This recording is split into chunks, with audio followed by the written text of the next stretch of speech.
नमो वीतरागाय नमो अरिहंताणं नमो सिद्धाणं नमो आयर्याणं नमो वज्रायाणं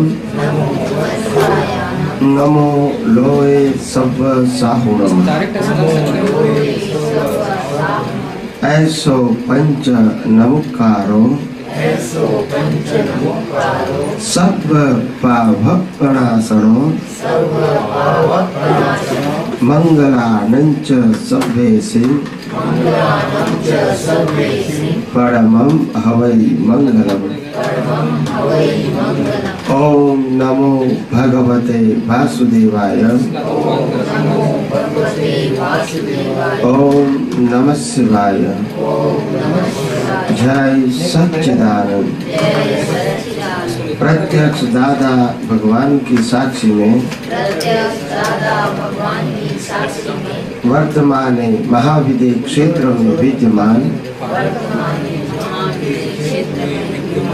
तीर्थंकर भगवान श्री सिमंदर स्वामी को अत्यंत भक्ति पूर्वक नमस्कार करता हूँ। वात्सल्य मूर्ति श्री दादा भगवान को अत्यंत भक्ति पूर्वक नमस्कार करता हूँ। 33 कोटि देवी देवताओं को अत्यंत भक्ति पूर्वक नमस्कार करता हूँ। वितराग शासन देवी देवताओं को अत्यंत भक्ति पूर्वक नमस्कार करता हूँ। निष्पक्षपाती शासन देवी देवताओं को अत्यंत भक्ति पूर्वक नमस्कार करता हूँ। इस क्षेत्र के रक्षक देवी देवताओं को अत्यंत भक्ति पूर्वक नमस्कार करता हूँ। जगत भर के संत पुरुषों का योगबल, जगत भर के सत पुरुषों का योगबल और प्रगट ज्ञानी पुरुष दादा भगवान का योगबल समस्त विश्व का कल्याण करे, कल्याण करे, कल्याण करे। समस्त विश्व का कल्याण करे, कल्याण करे, कल्याण करे। और कल्याण करने का निमित्त बनने की हम सब महात्माओं को परम शक्ति दे, शक्ति दे, शक्ति दे। जगत के सभी जीव सुख और शांति प्राप्त करें। जगत के सभी जीव सुख और शांति प्राप्त करें। जगत के सभी जीव समाधान प्राप्त करें। जगत के सभी जीव समाधान प्राप्त करें। जगत के सभी जीव मुक्ति प्राप्त करें। जगत के सभी जीव मुक्ति प्राप्त करें। जगत कल्याण हो, जगत कल्याण हो, जगत कल्याण हो, जगत कल्याण, जगत कल्याण हो, जगत कल्याण हो। हे श्री पद्मावती माँ, हे श्री पद्मावती माँ, हे श्री चक्रेश्वरी माँ, हे श्री चक्रेश्वरी माँ, मैं आपको अत्यंत भक्ति पूर्वक नमस्कार करके मैं आपको अत्यंत भक्ति पूर्वक नमस्कार करके प्रार्थना करता हूँ कि हम सब महात्माओं को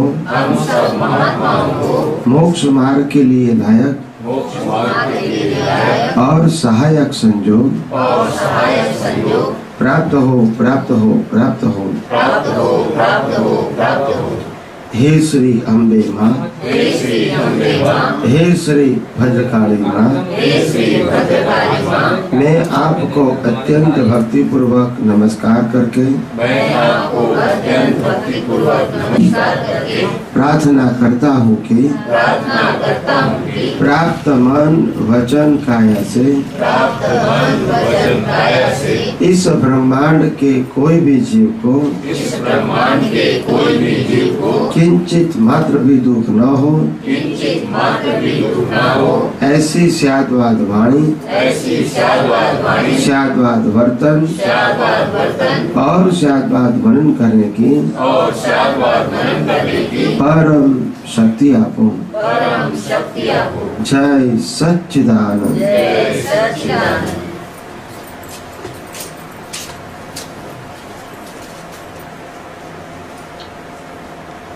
ये मनुष्य जीवन जो हमको मिला है वो किसके लिए मिला है? सहज होने के लिए कि असहज होने के लिए? सहज। तो सहज आत्मा तो सहज है ही, और प्रकृति हमारी कुदरती रचना ही है, वो भी सहज है। वो हमारे इशारे पर चलती नहीं है, तो वो भी सहज है। कुदरत चलाती है मतलब सहज है। आत्मा तो सहज है, प्रकृति भी। तो फिर असहज कौन है? हाँ, तो प्रतिष्ठित आत्मा को सहज करना है। तो बिलीफ प्रतिष्ठित आत्मा के पास है और बिहेवियर मन वचन काया के पास है। तो बिहेवियर को तो हम नहीं छोड़ सकते, कुछ नहीं कर सकते हैं, वो कुदरती रचना है। मगर बिलीफ तो बदल सकते हैं ना, क्योंकि बिलीफ से ही राग द्वेष होता है, वस्तु से नहीं होता है, बिलीफ से होता है। मान्यता और पावर मान्यता में है। अज्ञान का पावर कहो वो भी मान्यता है, ज्ञान का पावर कहो वो भी मान्यता है, और मान्यता से ऊपर उठना है तो विज्ञान का पावर समझना पड़ेगा। मान्यता वो रिलेटिव सत्य है, और विज्ञान का पावर का मतलब होता है सनातन सत्य। तो हम अपने जीवन में जीते हैं, वो मान्यता के आधार पर जीते हैं, और कुदरत कहते हैं आप जो जीते हैं वो आपको कर्म के फल स्वरूप जीते हैं, उसमें आपके पास कोई पसंदगी नहीं है। तो फल स्वरूप जीने का मतलब आपका पूरा जीवन मशीन की तरह है। क्या है? मशीन। जिसको प्रोग्राम दे दिया गया है। क्या दिया गया है? दे दिया। और प्रोग्राम के मुताबिक वो कार्य करता है। समझ में आया? प्रोग्राम के मुताबिक कार्य करता है, तो प्रोग्राम के मुताबिक कार्य करता है। तो इसीलिए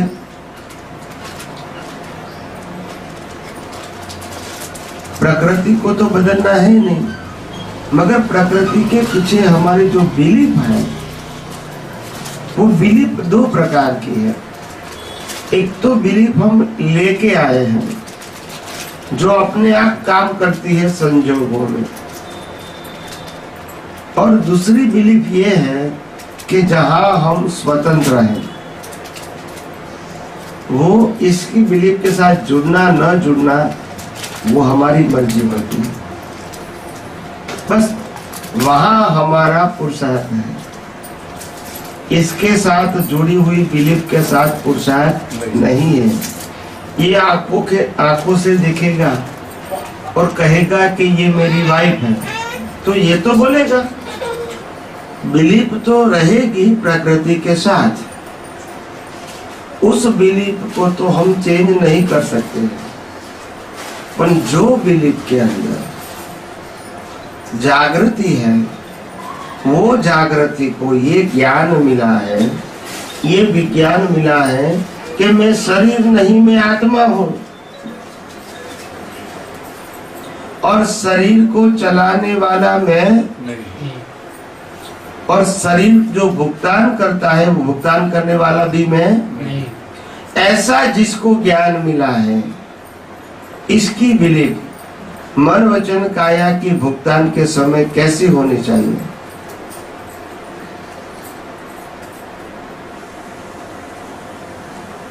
भुगतान के समय में कैसी होनी चाहिए? पुरुषार्थ वाली बिलीफ। पुरुषार्थ वाली बिलीफ में ये होना चाहिए कि मैं इससे मुक्त हूँ हम्म, और मैं शुद्ध आत्मा हूँ। ये जो कुछ हो रहा है ये कुदरती रचना है। तो ये दृष्टि वो हमारा पुरुषार्थ बन गया। जी। अगर ये दो दृष्टि रही कि मैं ही शुद्धात्मा हूँ और मन वचन काया की हर अवस्था वो कुदरती रचना है, तो वो प्रतिष्ठित आत्मा सहज रहेगा कि असहज? सहज रहे। बस। तो इसी को सहज बनाना है। ये तो सहज है जी। और आत्मा भी, सहज। मगर प्रतिष्ठित आत्मा जो है वो उनके ज्ञान दर्शन के आधार से सहज नहीं रहता है। इसीलिए हमको ऐसा ज्ञान दर्शन देना है जो सनातन सत्य के ऊपर आधारित है। अगर वो ज्ञान दर्शन उनके पास रहेगा और अवस्था में इसका उपयोग होगा तो अपने आप वो सहज रहेगा। तो प्रतिष्ठित आत्मा को सहज रखने का मतलब कोई बाह्य क्रिया नहीं करनी है और ना ही बदलनी है, मगर जो हमारी दृष्टि है, हमारी जो सोच है, बस यही दृष्टि को बदलना है, यही दृष्टि को बदलना है। तो इसीलिए पुरुषार्थ दृष्टि बदलने में है, पुरुषार्थ मन वचन काया को बदलने में नहीं। कई अवतारों से हमने प्रकृति को ही सुधारने की कोशिश किया था, और अगर प्रकृति सुधर गई तो हमने उसका आनंद उठाया, और नहीं सुधरी तो हमने समझा हम अपने जीवन में फेल हो गए। क्या हो गए? मगर कुदरत कहती है कि प्रकृति अगर परिवर्तन होती भी है या नहीं भी होती है, दोनों में से एक में आपका पुरुषार्थ या स्वतंत्रता। आप तो अज्ञानता से मान रहे थे, मगर प्रकृति का पूरा मैनेजमेंट कुदरत के पास है। मगर ये अज्ञानता के बस हम ये मानते हैं कि ये मेरी प्रकृति है और मेरे को बदलना है, क्योंकि दुनिया के लोग क्या कहेंगे। बस यही साइकोलॉजी, मासो पीपल का प्रेशर आ जाता है, लोग क्या कहेंगे। तो हम सहज से असहज हो जाते हैं भय संज्ञा से। कैसे? तो भय संज्ञा क्यों प्रकट हुई? क्योंकि मैं शरीर हूँ। फिर क्यों प्रकट हुई? लोग शरीर को क्या कहेंगे? तो शरीर को कहेंगे वो मेरे को लगेगा, क्योंकि मैं शरीर। जब मैं शरीर नहीं हूँ, मैं शरीर से मुक्त ऐसा आत्मा हूँ, तो शरीर को जो होता है या शरीर को जो होने वाला है वो तो कुदरती रचना है। तो मेरे को यानी प्रतिष्ठित आत्मा को असहज होने की जरूरत नहीं है, और इनकी भुगतान तो कंपलसरी है, जो भी होने वाला है। जीवन की हर परिस्थिति फिक्स है। कैसी है? क्योंकि हमारी लाइफ समय के साथ चलती है। क्या है? क्यों समय के साथ चलती है? क्योंकि इसी समय पे आपको कर्म का भुगतान करना है। तो आपकी लाइफ कैसे चलेगी? समय के साथ। तो जो लाइफ समय के ऊपर आधारित है, आपके ऊपर आधारित नहीं है, उसमें आप कुछ नहीं कर सकते। अगर 12:30 बजे आपको पाँव फिसलना है और फ्रैक्चर होना है, वो आपने जाना या ना जाना कोई फर्क नहीं, क्योंकि होने ही वाला है। तो लोग इसको बदलने की कोशिश करता है। तो ज्ञानी पुरुष कहते हैं कि भाई इसको बदलने की कोशिश करोगे तो व्यर्थ होगे, आप दृष्टि बदल दो। मैं ही शरीर हूं, मेरे को ही भुगतान करना है, वो दृष्टि बस। समझ आए? तो पुरुषार्थ यहाँ है, पुरुषार्थ यहाँ। और कई अवतारों से हम यही उल्टा समझ के पुरुषार्थ कर रहे हैं, फिर थक जाते हैं। बहुत मेहनत किया फिर भी फल नहीं मिला। कैसे मिलेगा? फल कैसे मिलेगा? जो जीवन की डिजाइन फिक्स है, परिवर्तन होने की संभावना है ही नहीं, और इसको आप परिवर्तन करने का प्रयास करोगे तो क्या होगा? व्यर्थ जाएगा। और यही सबका जीवन व्यर्थ जाता है।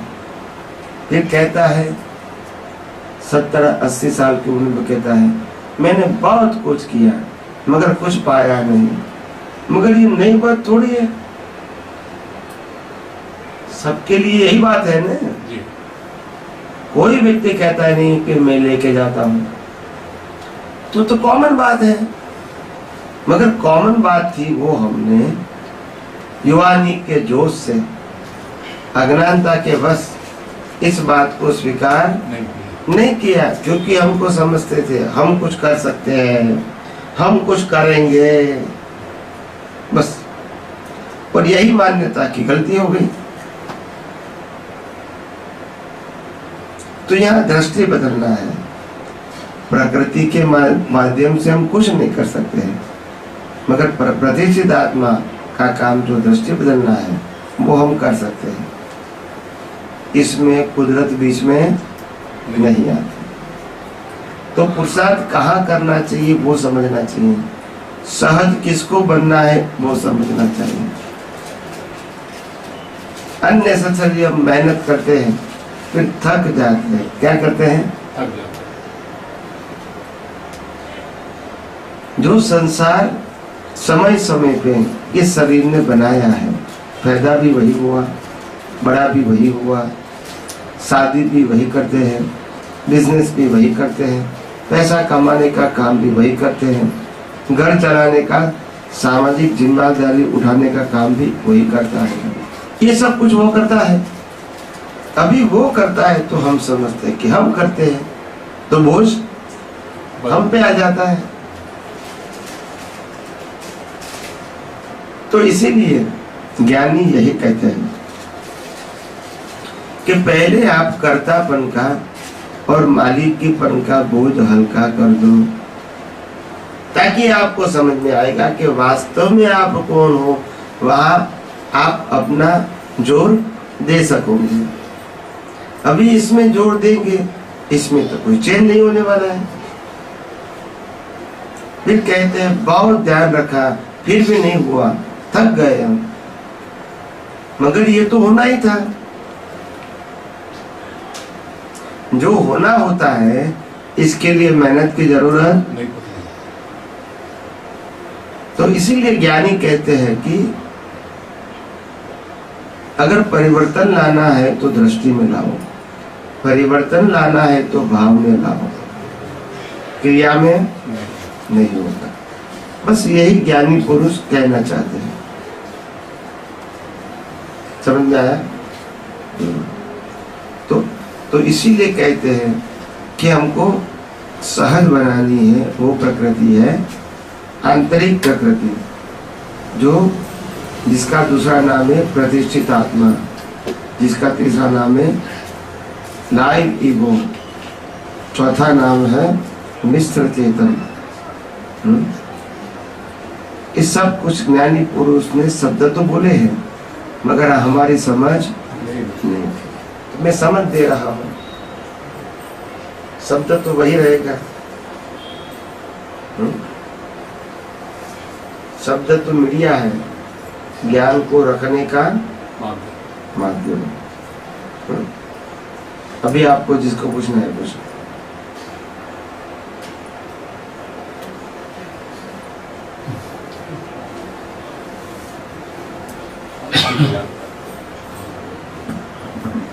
स्वामी जी जैसे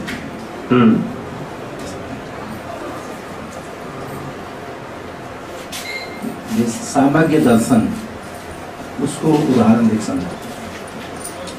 सम्यक दर्शन का मतलब होता है अभी हमारे पास जो दर्शन है वो सामाजिक दर्शन है, धार्मिक दर्शन है और व्यू पॉइंट वाला दर्शन है। क्या है? View point.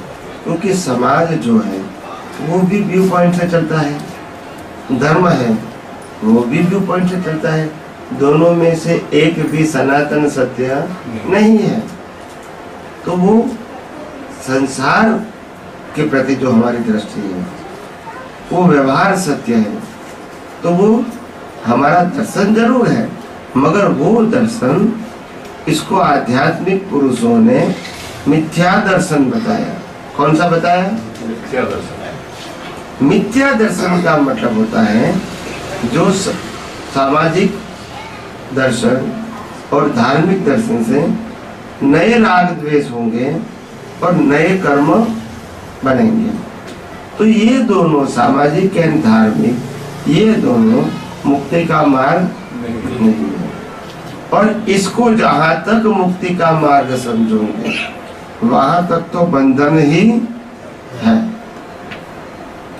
तो फिर ज्ञानी पुरुष कहते हैं तो फिर क्या करना चाहिए? तब ज्ञानी कहता है कि भाई दर्शन का मतलब क्या है? दर्शन का मतलब होता है ऐसा दर्शन जिस दर्शन में सनातन सत्य छिपा हुआ है। कौन सा दर्शन? सनातन सत्य। तो सनातन सत्य का जो दर्शन है वो हर समय परिवर्तन नहीं होता। अगर ये दर्शन हमारा हो गया, हम अपने आप स्थिर बन गए। क्या बन गए? स्थिर बन गए, अपने आप, कोई मेहनत की जरूरत नहीं पड़ती। नहीं पड़ती।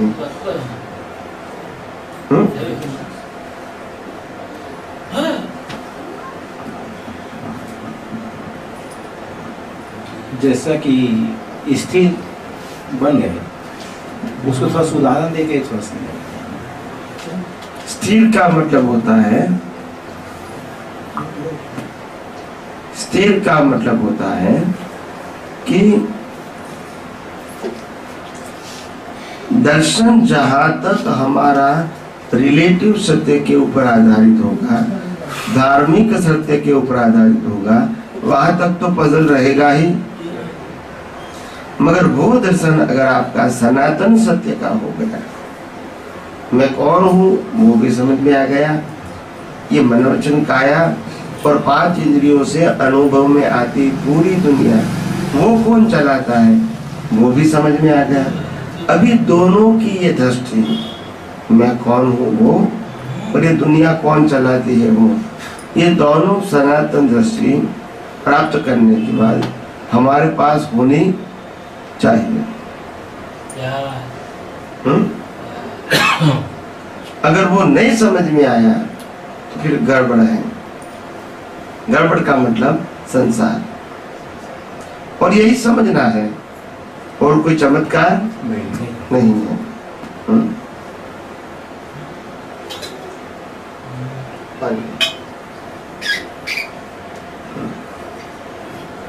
पूछिए। तो दर्शन का मतलब ये है,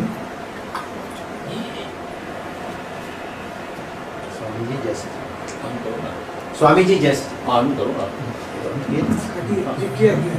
स्वामी जी जय सचिदानंद। सामग्य दर्शन, ज्ञान और चरित्र, जो जैसे दर्शन हमको समझ में आ जाता है तो ये बाकी चीज भी अपने आप आने में चालू हो जाती है। उसको थोड़ा सुधार नहीं समझा दीजिए।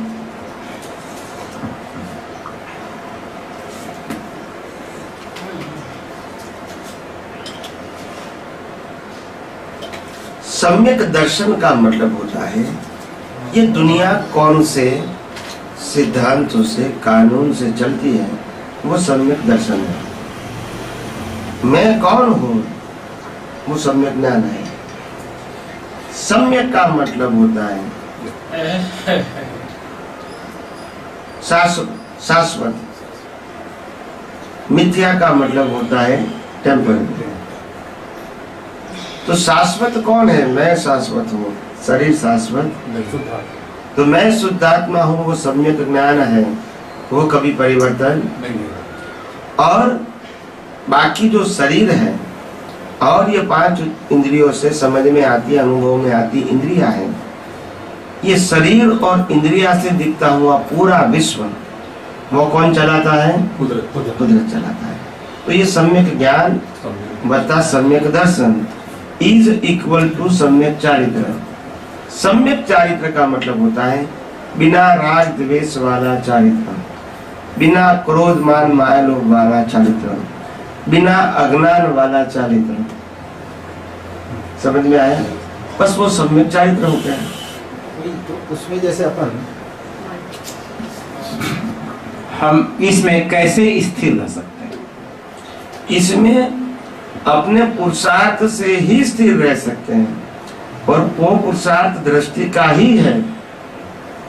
जैसे जैसे संयोग बनते रहेंगे, मगर बनते संयोग में आपकी दृष्टि क्या है? आंतरिक। उसी के आधार से स्थिरता अस्थिरता बनी रहेगी। समझ में आया? तो ये जरूरी है।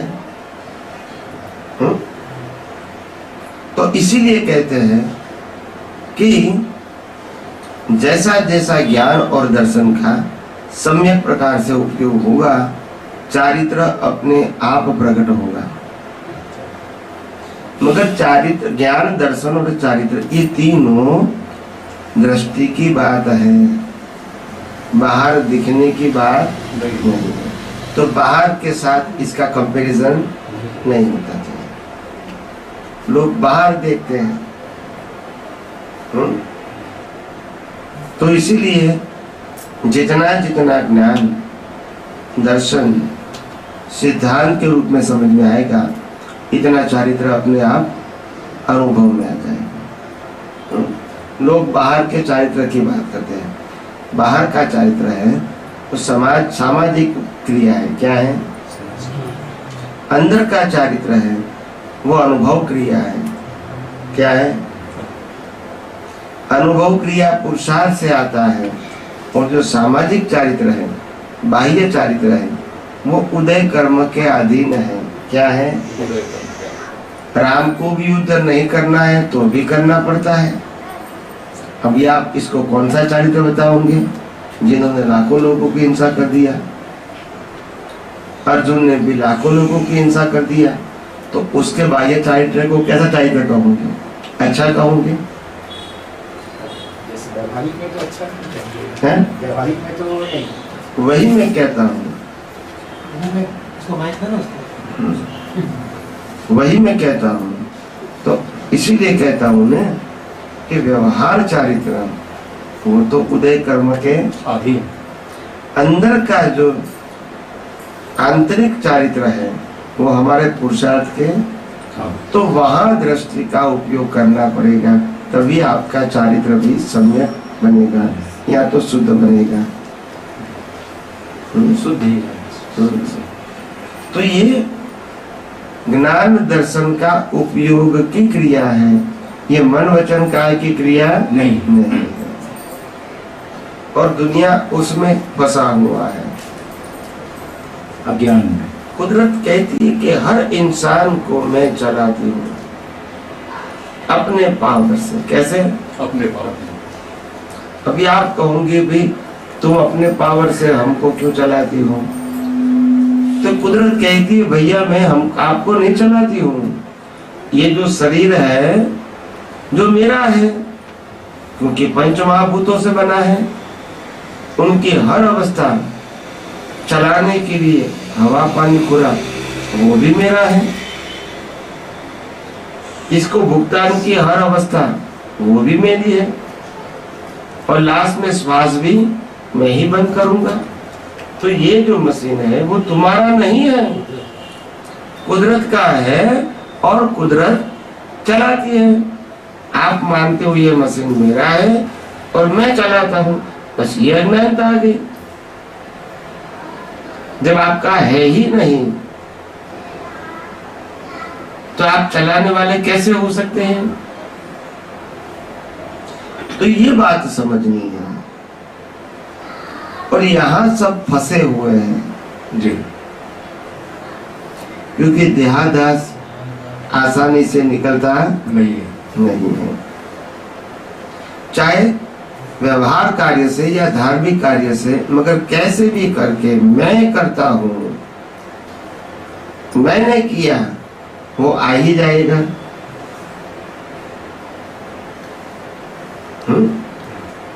कुदरत कहती है कि इस दुनिया में कोई भी जीव को, जीव यानी मन वचन काया को जीव होते हैं, कोई भी जीव को श्वास लेने की स्वतंत्र शक्ति नहीं दी। बराबर है जी। जब कोई जीव को श्वास लेने की स्वतंत्र शक्ति ही नहीं दी है तो मन वचन काया को चलाने की शक्ति कहां से लाएगा? तो इसीलिए यही बड़ी अज्ञान है। क्या है? यही बड़ा अज्ञान है। और पूरी दुनिया वही अज्ञान में चलती है और चलती रहेगी। अज्ञान वो क्या बन गया? एक प्रकार का माहौल बन गया, एक प्रकार का आकर्षण बन गया। क्या बन गया? आकर्षण। तो आकर्षण होने के नाते हमको अट्रैक्शन होता है, ये लो ये लो ये लो, और इसीलिए हम देहाध्यास में फंसे।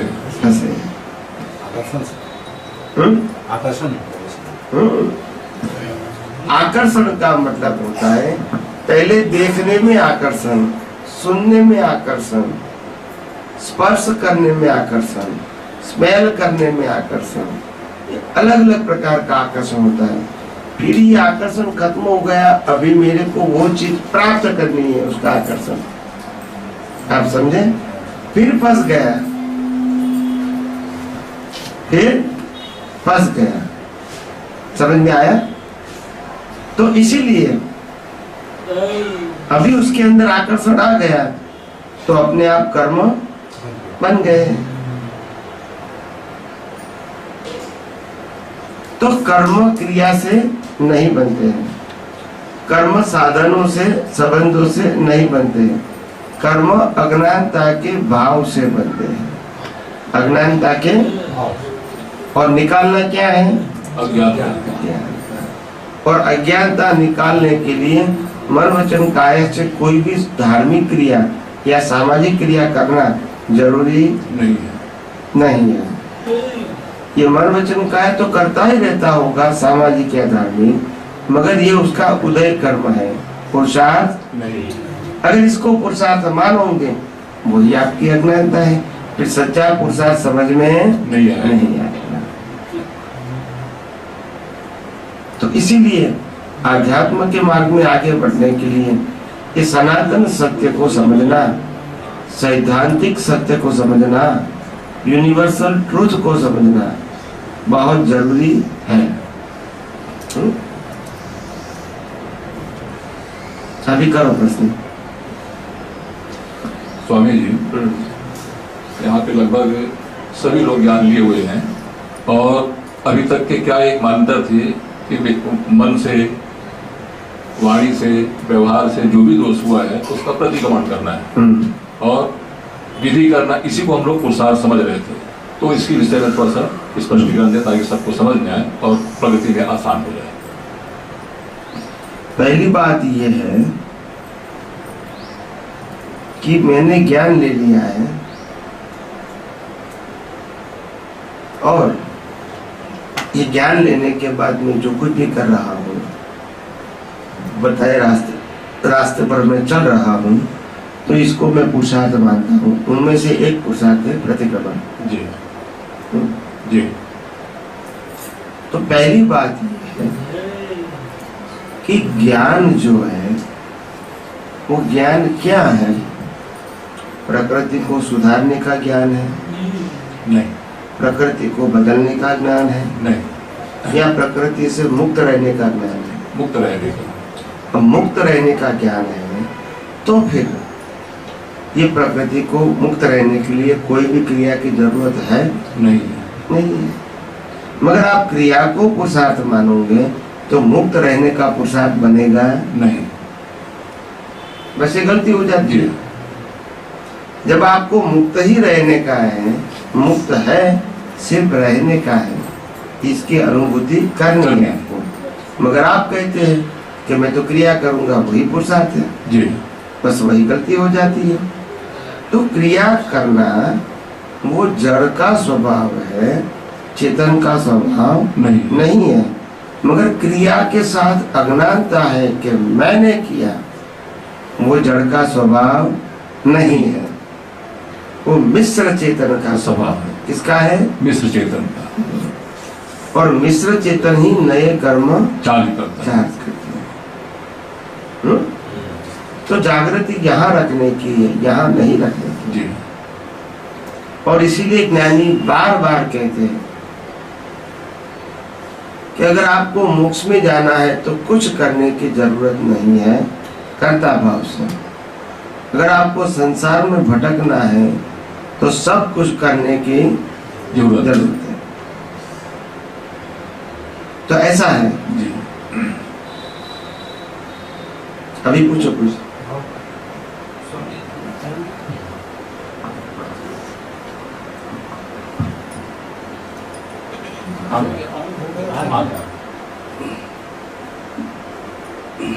महात्मा जी, आपका सनातन ज्ञान है, ये सबके लिए और सब काल में उपयोगी है। वर्तमान कलयुग को देखते हुए इस आत्मज्ञान के लिए अगर कोई स्थायी व्यवस्था बन जाए, विश्व के स्तर पर अगर 16 कॉलेज बने या विश्वविद्यालय ऐसा कुछ बने जिससे आपका ज्ञान ज्ञानियों के द्वारा पब्लिक को मिले, ऐसी कोई व्यवस्था करो जिससे कि ये व्यवस्थाएं बनने में कठिनाई होती है। और क्योंकि ये संसार जो है बड़ा भ्रमित है, क्योंकि ये सब कुदरत से हो रहा है। आपके दर्शन भी कुदरती रूप से हम लोगों के भाग्य थे, इसलिए प्राप्त हुए।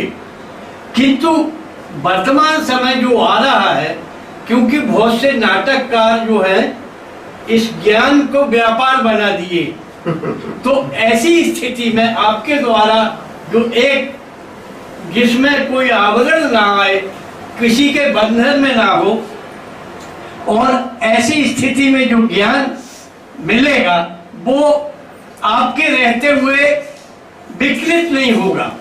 तो ऐसी कोई योजना हो तो कृपा कर बताने की कोशिश करें।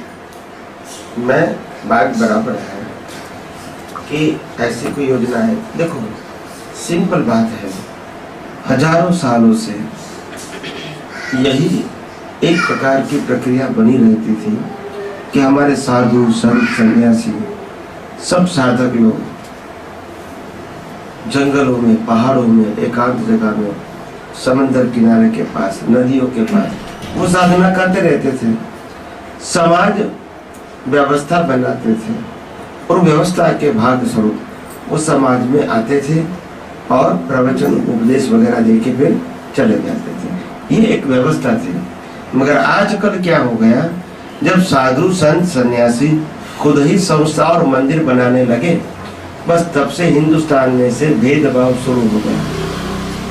ये संस्था मेरी है और मैं कहूँगा वैसा ही होगा, मैं उसका मालिक हूँ और किसको आना है किसको नहीं आना है मैं तय करूँगा। तो ये मालिक की भाव हो गया। क्या हो गया? मालिक। तो इस प्रकार से हम ये चाहते हैं कि किसी को भी कोई प्रकार के धार्मिक संकुल बनाना है तो बनाओ, हम वहाँ सत्संग के लिए जरूर आएंगे, व्यवस्था भी ऐसे बनाएंगे ताकि आपको हर वीक या 15 दिन आपको लाभ मिले। मगर ये व्यवस्था का काम समाज का है। किसका है? आप समझे ना? अगर हम खुद उसमें पड़ेंगे तो फिर क्या कहेंगे, भाई इतना सारा पैसा लाओ, संस्था बनाओ, फिर तख्ते लगा दो, ये संस्था तो मेरी है और मैं कहूँगा ऐसा ही होना चाहिए। तो फिर वो संप्रदाय बन गया। क्या बन गया? संप्रदाय। तो धार्मिक स्थान ऐसा बनाओ कि कोई भी साधु संत सन्यासी वहां आके अपनी बात को पेश कर सकता है और समाज के लोगों को लाभ होता है। आप समझे ना? ऐसी व्यवस्था पहले जमाने में आज से 500-1000 वर्ष पहले थी ही, हर गांव के अंदर थी। मगर धीरे धीरे संप्रदाय बनने से ये व्यवस्था टूट गई। संप्रदाय क्यों बना? क्योंकि धर्मगुरुओं ने ही सिखाया, भाई हमारा तो मंदिर अलग चाहिए, भाई हमारा तो प्रार्थना करने का, उपासना करने का, प्रवचन करने का स्थान ही अलग चाहिए। तो वो तो बना दिया, ठीक है। अभी बनने के बाद जो धर्मगुरु होते वो तो पूरे भारतवर्ष में भ्रमण करते हैं, तो वो कितने दिन आएंगे? तो वो शायद मानो कि 4-5 दिन के लिए साल में आते हैं, बाकी के समय वो जगह पर क्या करोगे? कुछ नहीं करोगे। तो इसीलिए मैं कहता हूँ समाज के लोग ऐसा स्थान बनाएं जहाँ कोई भी धर्म के धर्मगुरु अपनी बात को पेश करता है, और समाज के लोगों में ऐसी व्यवस्था बनाओ, कोई भी धर्मगुरु आता है तो समाज के लोग ही उसकी जाहिरात करें कि आज ये धर्मगुरु आए हैं, 5 दिन रुकने वाले हैं, ये समय है, आप सब जिज्ञासा के बस पधारिए। खत्म हो गई बात। तो ये व्यवस्था समाज की रहेगी। अगर कोई धर्मगुरु बनाएगा तो वो मालिक बन जाएगा, अगर कोई धार्मिक ग्रुप बनाएंगे तो भी मालिक बन जाएंगे, फिर दूसरे को नहीं आने देंगे। आप समझे? यही तो हो रहा है।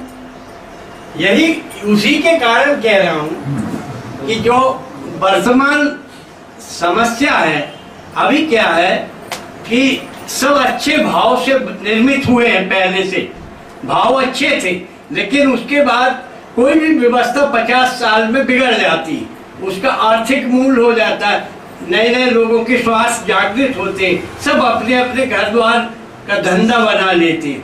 तो ऐसी स्थिति में आप ज्ञानी पुरुष हैं, आपके द्वारा जो व्यवस्था बने तो सर्व के हिताय सर्व सुखाय हो, आपको भी इतनी मेहनत न करना पड़े, जगह जगह आपका भ्रमण होता है, लोग आपके बहुमूल्य समय नष्ट होता है, लोग उतने मिल नहीं पाते और लोगों को भी एक सेंटर पॉइंट नहीं मिल पाता जहां वो अपनी समस्या या अपने कोई भी माने समस्याएं या विचारों में जो समझ नहीं पा रहा वो बता सके।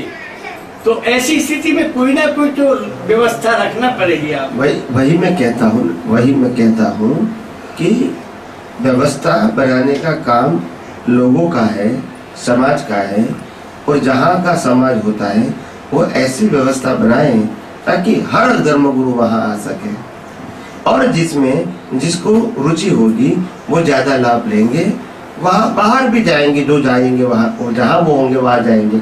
मगर ऐसी व्यवस्था होनी चाहिए समाज के अंदर कि हमको धर्मगुरुओं के बीच, संस्था और मंदिरों के बीच विभाजन नहीं करना है। आपके विचार जो है वो तो बिल्कुल समाज पे, लेकिन आपके द्वारा जो बनाई हुई समाज है उसी में से जो अच्छे लोग निकले उनको आप आगे मैं वही कहता हूँ, वही मैं कहना चाहता हूँ कि यही मैं कहना चाहता हूँ कि एक ग्रुप वाला बनाएगा तो फिर वो मालिक बन जाएगा। यही तो गड़बड़ होती है, और मैं ऐसा नहीं करना चाहता हूँ। आप समझे? तो इसीलिए पहले जमाने में ये व्यवस्था थी।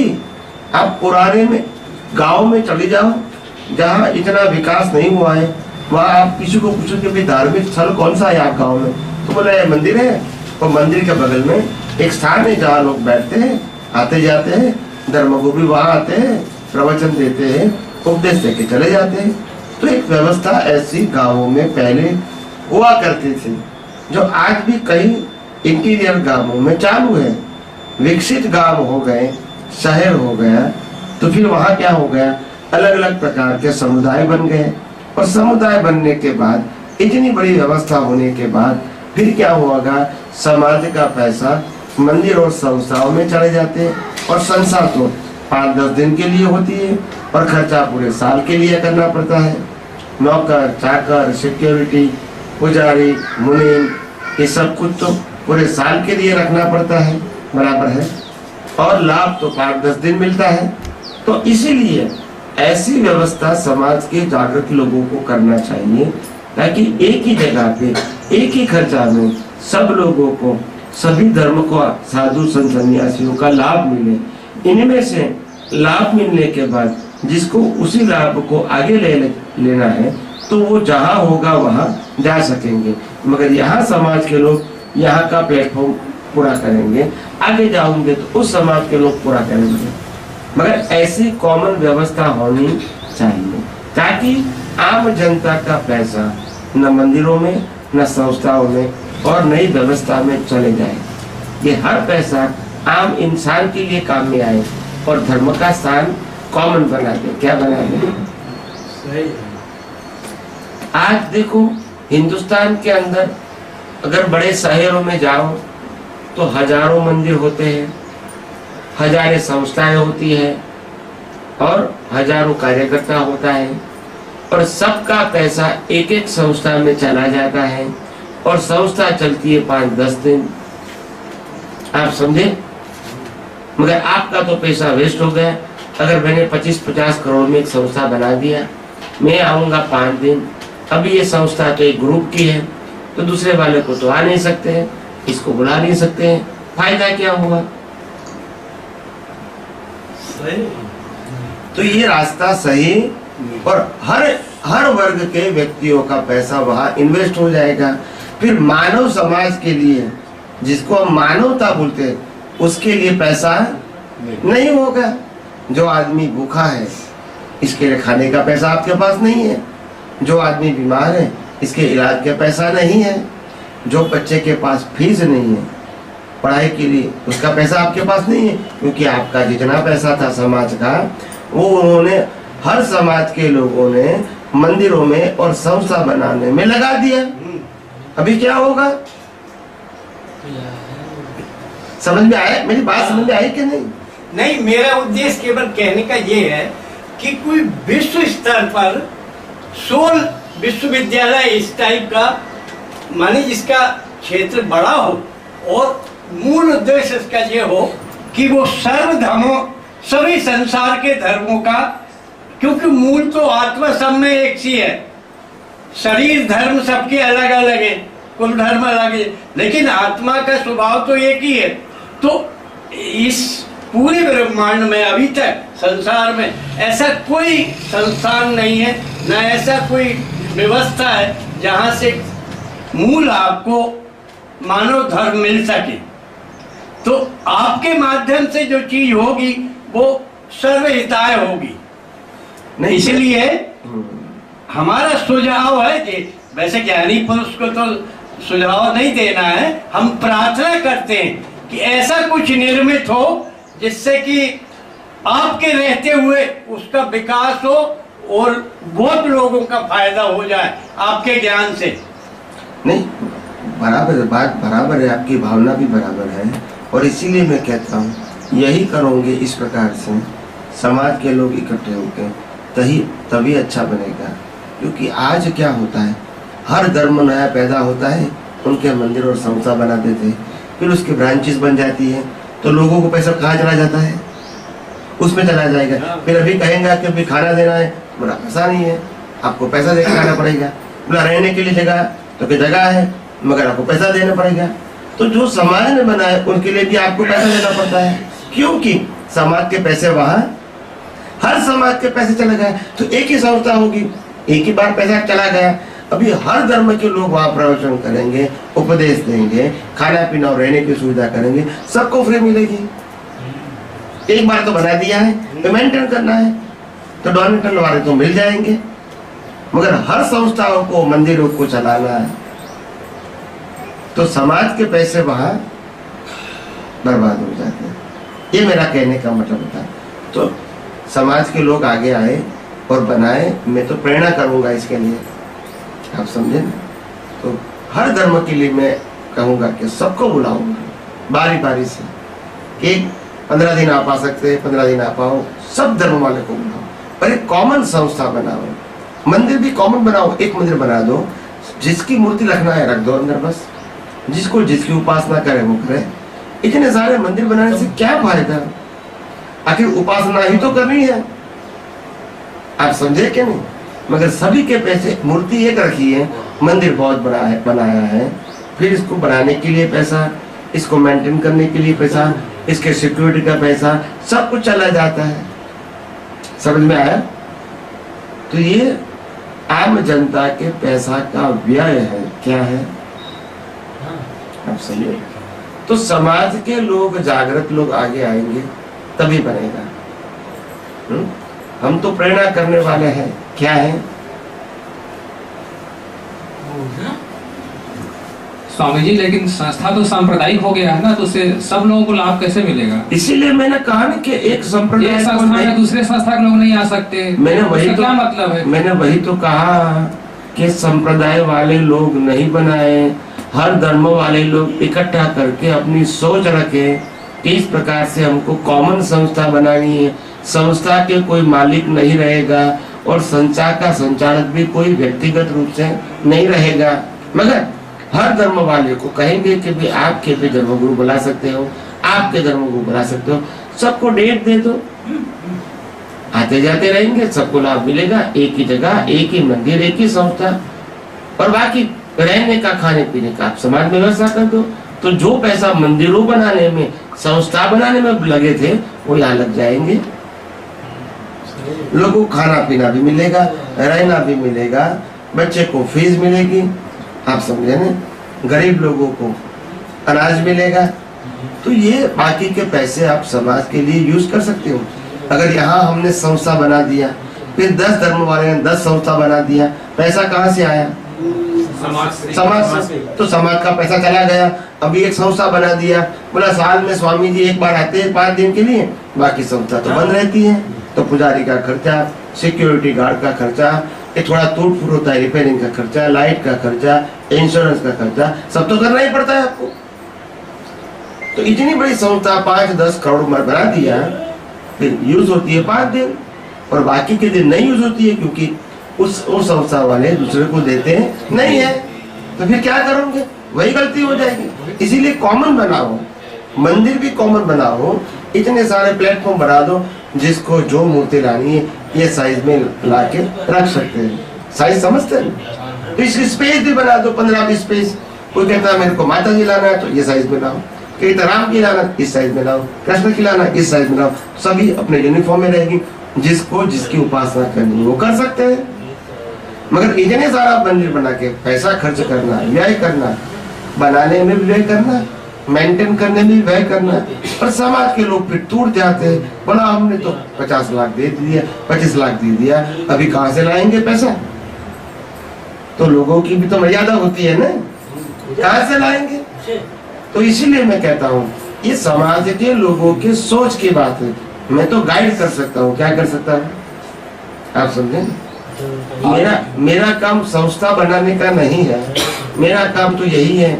मैंने पहले भी कहा था सत्संग में कि मैं पत्थरों के मंदिर बनाने के लिए नहीं आया हूँ, मगर ये जिंदे मंदिरों के अंदर जो परमात्मा है इसको प्रकट करने के लिए आया हूँ। बाकी जिसको संस्था बनाना है, जिसको मंदिर बनाना है वो बना सकते हैं, मगर कम से कम उसमें ऐसा ख्याल रखें, समाज के हजारों लोगों का ख्याल रखें, क्योंकि ये पैसा समाज ने दिया है तो समाज के लिए उपयोग होना चाहिए। सब कुछ पैसा दे के आपने संस्था बना दिया, संस्था तो अच्छी बन गई, फिर क्या कहोगे? खाने का पैसा लेंगे, रहने का पैसा लेंगे, फिर वो तो बिजनेस बन गया। फिर क्या बन गया? आप समझे कि नहीं समझे? संस्था इसीलिए बनाई कि समाज के लोगों ने, कि समाज के लोगों के लिए काम में आएंगे, मगर ये तो एक वर्ग के लिए बनाई। अभी एक वर्ग के लोग जो है, इसके जो गुरु हैं वो तो साल में बार आ नहीं सकते, और वो संस्था किसी को देने के लिए मना करते हैं। अभी क्या करोगे? तो ऐसा तो समाज में होता रहेगा। समाज को जागृत होने की जरूरत है, और इसीलिए मैं कहता हूँ संस्था और मंदिर बनाने के लिए कम से कम साधु संत और सन्यासी को दूर रखो। समझ में आया? अगर उनको पास रखोगे तो वो वही कहेगा हमारी संस्था बनाओ, हमारी तख्ती लगाओ, हमारे भगवान का मंदिर बनाओ, हमारे गुरु का फोटो लगाओ, और किसी का लगाने का नहीं आएगा। बस वही बात हो गई, फिर वही झगड़ा। नहीं, ऐसा नहीं करता है। केवल इस टाइप का जो विश्वव्यापी हो, जिसमें हल्कापन नहीं हो, केवल ऐसे लोगों का हो जो केवल आपके मार्गदर्शन में संचालन करें और जिनका उसमें प्रमुखता होगी या कार्यशैली होगी। उससे मैं इसलिए कह रहा हूं कि संगठनात्मक दृष्टि से एक इस ज्ञान का ज्यादा प्रचार हो सकेगा। ना, मैं मानता हूँ आपकी बात, मगर मैं इस प्रकार की परंपरा को जीवित नहीं करना चाहता हूँ। जो आज तक जीवित है उसी परंपरा को मैं जीवित रखना अपनी तरफ से नहीं चाहता हूँ। मैं यही चाहता हूँ संस्था बनाओ और हर धर्म गुरु को बुलाओ, अपनी बात रखने का मौका दो और समाज का पैसा मंदिर और संस्था के बजाय ज्यादा से ज्यादा लोगों को डायरेक्ट हेल्प हो गए, ज्ञान के माध्यम से रहने की सुविधा दो, खाने की मुफ्त सुविधा दो और हर धर्मगुरु वहाँ आएंगे, प्रवचन करेंगे, ऐसी सुविधा बनाओ। आप समझे? फिर जिसको जो पसंद है वो स्वीकार करेगा और उसको आगे जाना है तो वो जहाँ जाएंगे वो जा सकते हैं। मगर हर जगह अगर संस्था होगी तो उसको रहने खाने का पैसा नहीं लगेगा। आप समझे कि नहीं? तो ऐसा माहौल बनाना पड़ता है। आप समझे ना? कोई एक जगह की बात नहीं है। उदाहरण से तो कहीं से भी शुरू करना पड़ेगा, मगर ये उदाहरण के बाद हमारे एक जगह हर जगह पे लोगों को जागरूक करना चाहिए कि क्यों हम अपने पैसे को बर्बाद करते हैं। ऐसा काम करें ताकि समाज के हर वर्ग के लोगों को लाभ हो। तो अभी तो आज की परिस्थिति में ये संभव नहीं दिख रहा है, क्योंकि कोई किसी की बात सुनने वाला नहीं है। इसलिए इस पे ज़्यादा चर्चा करने के बजाय हम अपने ज्ञान में रोज हमारी प्रगति कैसी होनी चाहिए, किस आधार पे होनी चाहिए, ताकि हम ज्ञान में स्थिर रह सकें और हमको ज्ञान में रहने का लाभ मिल सके। इसके विषय में थोड़ा सा मार्गदर्शन देने की कृपा करें। और इसीलिए ज्ञानी पुरुष यही कहना चाहते हैं कि भाई अगर आपको आध्यात्म के मार्ग में प्रगति करना है तो अंदर की जागृति आपको बढ़ानी पड़ेगी। क्या बताया? अंदर की जागृति, लेकिन वो जैसे सुबह उठते हैं तो सुबह उठते साथ हमारी जागृति कैसी होनी चाहिए ताकि हमको उसका उपयोग करने में आसान हो। मैं वही सिखाना चाहता हूँ कि उठते ही हमको मालूम होता है कि मैं उठा। उस समय शरीर तो बोलेगा कि मैं उठा, बराबर है जी। उसी समय हमको पैरेलल जागृति होना चाहिए कि ये शरीर उठा और मैं शरीर से मुक्त ऐसा शुद्ध। बस ये बोलने की जरूरत नहीं है, ये तो आपको बता रहा हूँ जी। देखना है बस, शरीर उठा है, मैं मुक्त ऐसा सुधा। फिर शरीर ब्रश करता है, आपको देखना है कि ब्रश करता है शरीर, मैं मुक्त ऐसा सुधा। ये जागृति की जरूरत है। क्या जरूरत है? जागृति की। बस तो ये जागृति को सेट करना है। क्या करना है? सेट करना है। क्योंकि अभी तक तो शरीर करता था, वो मैं करता था, वो जागृति सेट हो गई थी और इसीलिए इनको जो कुछ भी होता है उनकी मेरे को असर होती है। मगर हमको अभी उससे अलग है तो वो अलग जागृति का ट्रेनिंग इसको दृष्टि को देना पड़ेगा। हर समय इसको उपयोग करना पड़ेगा और बार बार करना पड़ेगा, तभी आपकी दृष्टि उसी प्रकार से बन जाएगी, फिर बाद में सहज हो जाएंगी। मगर हम क्या समझते हैं कि मेरे को ज्ञान मिल गया कि मैं शुद्धात्मा हूँ और ये पूरा सृष्टि जो है वो कुदरती रत्न है, वो ज्ञान मिल गया तो बस अनुभव में आ जाएगा। ऐसा आता नहीं। जैसे हमने व्यवहार जीवन में, जय सच्चिदानंद स्वामी जी, एक मिनट, जैसे हमने व्यवहार जीवन के अंदर दो व्यक्ति हैं, वाहन लेके आती है और चौराहे पर टकरा देती है। हमने देखा दोनों को, हमारी बुद्धि अपने आप काम करेगी कि ये दोषी थे और ये निर्दोष। अभी वो ज्ञान कहाँ से लाए? वो ज्ञान आप कहाँ से लाए? वो पहले से ही था अपने पास था। क्यों था? जो समाज से सुना है, देखा है, उसको ज्ञान मान के ही हमने पकड़ा था। वही मैं कहता हूँ कि समाज से सुना है, पढ़ा है, देखा है, उससे हमने पकड़ा है। यही बात है। ऐसे जो अज्ञान को ज्ञान समझ के हमने पकड़ा था, अभी विज्ञान को ज्ञान समझ के वही दृष्टि को सेट कर रहे हैं। सेट करना है। भले प्रकृति तो बोलेगी कि मैं खाना खा रही हूँ बोलेगी, हमको समझना है कि प्रकृति खाना खा रही है और प्रकृति से मैं मुक्त ऐसा शुद्ध आत्मा। तो ये दृष्टि की बात है, जी इसमें कोई स्पेशल क्रिया नहीं है। तो ये हर समय इसको मोड़ दे रहा है। अभ्यास की जरूरत अभ्यास की जरूरत है, क्योंकि वो पुराना अज्ञान का अभ्यास तो है ही, वो सहज रूप से तो वो तो अपने आप काम करता है। जी तो यहाँ दृष्टि बदलोगे तो अभ्यास भी बढ़िएगा। बदल जाएगा। तो दृष्टि में ये विज्ञान को हर अवस्था में सेट करना है, फिर अपने आप काम करेगा। जी समझ में आया? जय श्री धन स्वामी। जय सच्चिदानंद। स्वामी जी, आपके जो ज्ञान को सुनने से बहुत आनंद आता है। और मैं जहाँ जन्म हुआ जिस गांव में, मैं सोचता हूँ कि वहाँ के लोग भी आपके ज्ञान का लाभ लें। तो आप जाने की कृपा करेंगे गांव, ऐसा कुछ व्यवस्था है?